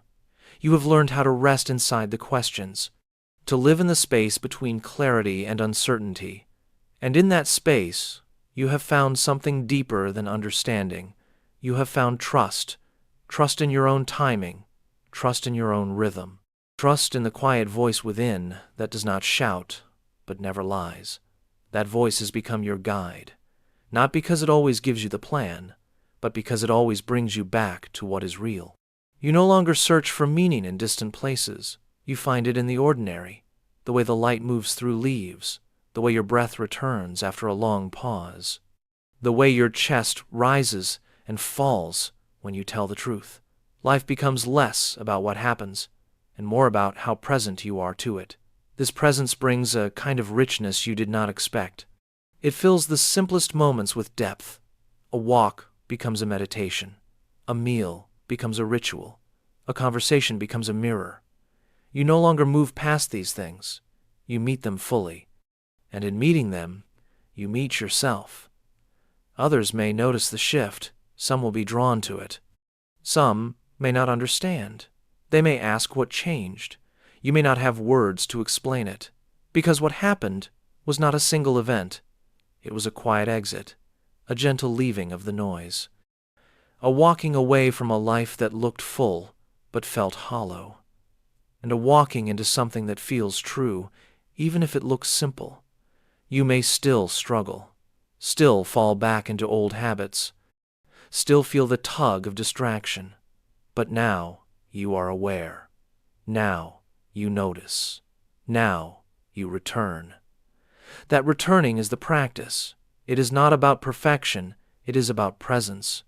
The more you return, the easier it becomes. The more natural it feels. You are not becoming someone new. You are uncovering who you were before the layers, before the noise, before the masks. That self has always been there, waiting, watching, whispering. And now you walk with that self, not ahead of it, not behind it, but with it, step by step, breath by breath. Life no longer feels like a performance. It feels like a conversation. You speak and you listen. You move and you rest. You act and you reflect. The further in you go, the less you need to escape. You stop chasing happiness like a finish line. You stop running from discomfort like it is danger. You begin to see that everything belongs, that the joy and the grief both have something to teach, that the clarity and the confusion both lead somewhere meaningful.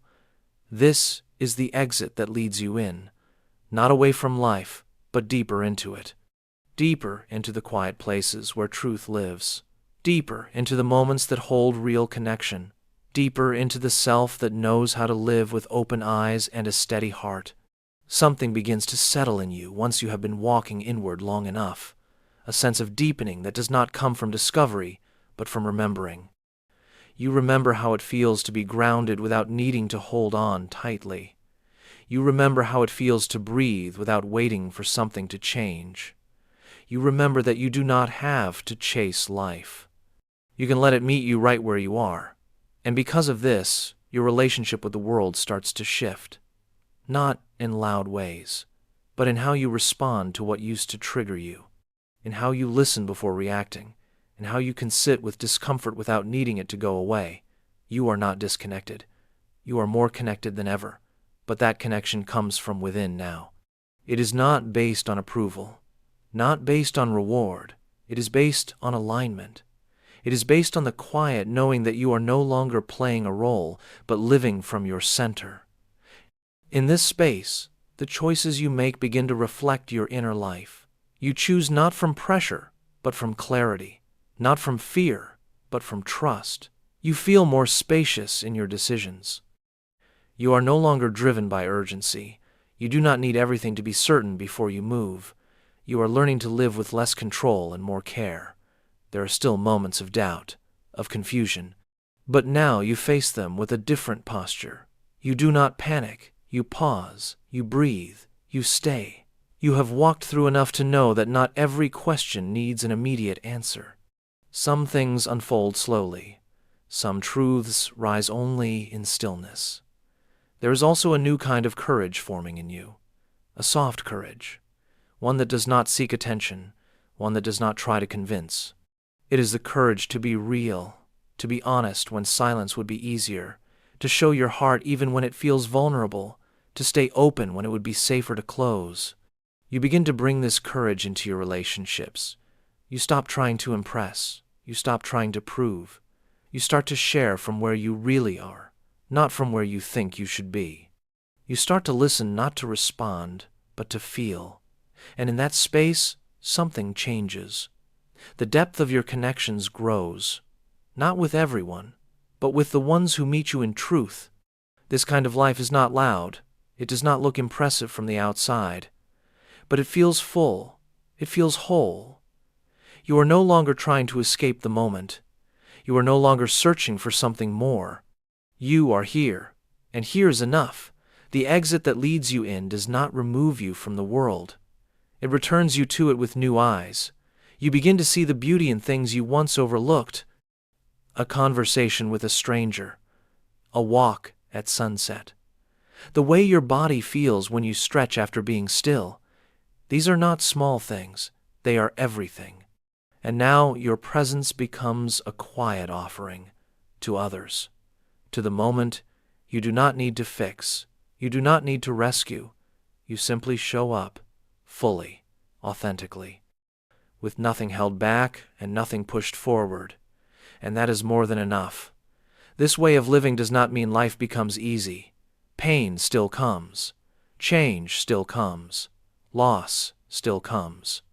But you are no longer afraid of those things in the same way, because you know how to meet them. You know how to stay. You know how to feel. You know how to return. This is not the end of the journey. It is the deep middle, the place where the old has fallen away but the new has not fully formed, and that is okay. You are no longer trying to rush to the next stage. You are learning to live the in-between. There is peace here, not a peace that avoids, a peace that includes, that makes space for all of you, the strength and the softness, the clarity and the confusion, the rising and the resting. And in that space, something in you begins to glow, quietly, without needing attention. It is the glow of someone who has walked through their own fire and stayed. Someone who knows the shape of silence and does not fear it. Someone who trusts the slow unfolding of the self. The journey inward eventually brings you to a place so still, so quiet, that it no longer feels like movement at all. It feels like arrival, but not in the way you imagined. It is not a destination marked by celebration. There is no grand moment of transformation, no thunder of realization, just you, sitting with yourself. And for the first time in a long time, that is enough. You begin to feel the weight of all the exits you once thought were endings. You see now that every time you walked away from something, it was not to escape it, but to remember yourself. The leaving was never about losing. It was about clearing space, making room for the parts of you that had been waiting behind the noise, waiting to return, waiting to speak. This is the soft truth of becoming. It is not about finding yourself out there in the world. It is about rediscovering what has always been quietly present, beneath the striving, beneath the proving, beneath the performing, that still part of you that holds no titles, no roles, no urgency, just presence. Now, life moves at a different pace. You are not slower because you are tired. You are slower because you are deliberate. You do not rush to fill silences. You do not chase after distractions. You have nothing to hide from. You trust your pace, even when it looks different from the world around you. You have learned to walk with your own rhythm. And that rhythm is enough. You begin to see life as a series of moments, not achievements, not checklists, but moments. Moments where you show up, moments where you feel, moments where you breathe and remember that you are not behind, not broken, not lost. You are just here, living. And that is more sacred than anything you could have planned. From this place, your voice changes. It becomes softer, but more clear. You no longer speak to be heard. You speak when it matters. You no longer feel the need to explain every part of yourself. You let your presence speak for you. And when you do speak, people feel it, because it comes from a place they recognize but rarely touch. The exit that leads you in was never about withdrawing from life. It was about becoming rooted in it, not the surface of life, but the depth, the part that does not change when circumstances shift, the part that does not depend on external validation, the part that stays with you no matter what path you take. You begin to live with a kind of quiet confidence, not the kind that comes from success, the kind that comes from knowing who you are when everything else falls away, the kind that walks calmly through chaos, the kind that smiles at uncertainty because it no longer feels like a threat. You are no longer defined by what happens to you. You are shaped by how you meet it. You know now that every exit was also an entrance. Every time you turned away from something outside, you stepped closer to something within. And what you found there was not a new self. It was your original self, the one that had been waiting in the stillness, the one that never needed fixing, only remembering. You live lighter now, not because life is easier, but because you are no longer carrying what is not yours. You have let go of what was borrowed, what was performed, what was expected. And in its place you carry only what is real, only what is true, and that truth moves with you, quietly, steadily, like a pulse. This truth does not need defending. It does not argue. It simply is. You carry it in the way you look at the sky, in the way you hold a friend's hand, in the way you pause before answering, in the way you say no without guilt, in the way you say yes with your whole being. You are not trying to be anything anymore. You are being, fully, gently, completely, and this is what the inward journey has given you. Not a map, but a mirror. Not an answer, but a way of listening. Not a finish line, but a foundation, one that does not shake when life does. One that holds you steady, even in the unknown. You have walked far, not to become someone else, but to come home to yourself. And now, the way forward is not away from you. It is through you, through your presence, through your truth, through the quiet strength of someone who knows that the deepest path in life will always begin where you are. Here, now, inside, always. And that's it. Hope you're in peace. Just consider subscribing, because sleep matters. Just then, stress scatters, and nothing else matters, right? Peace out.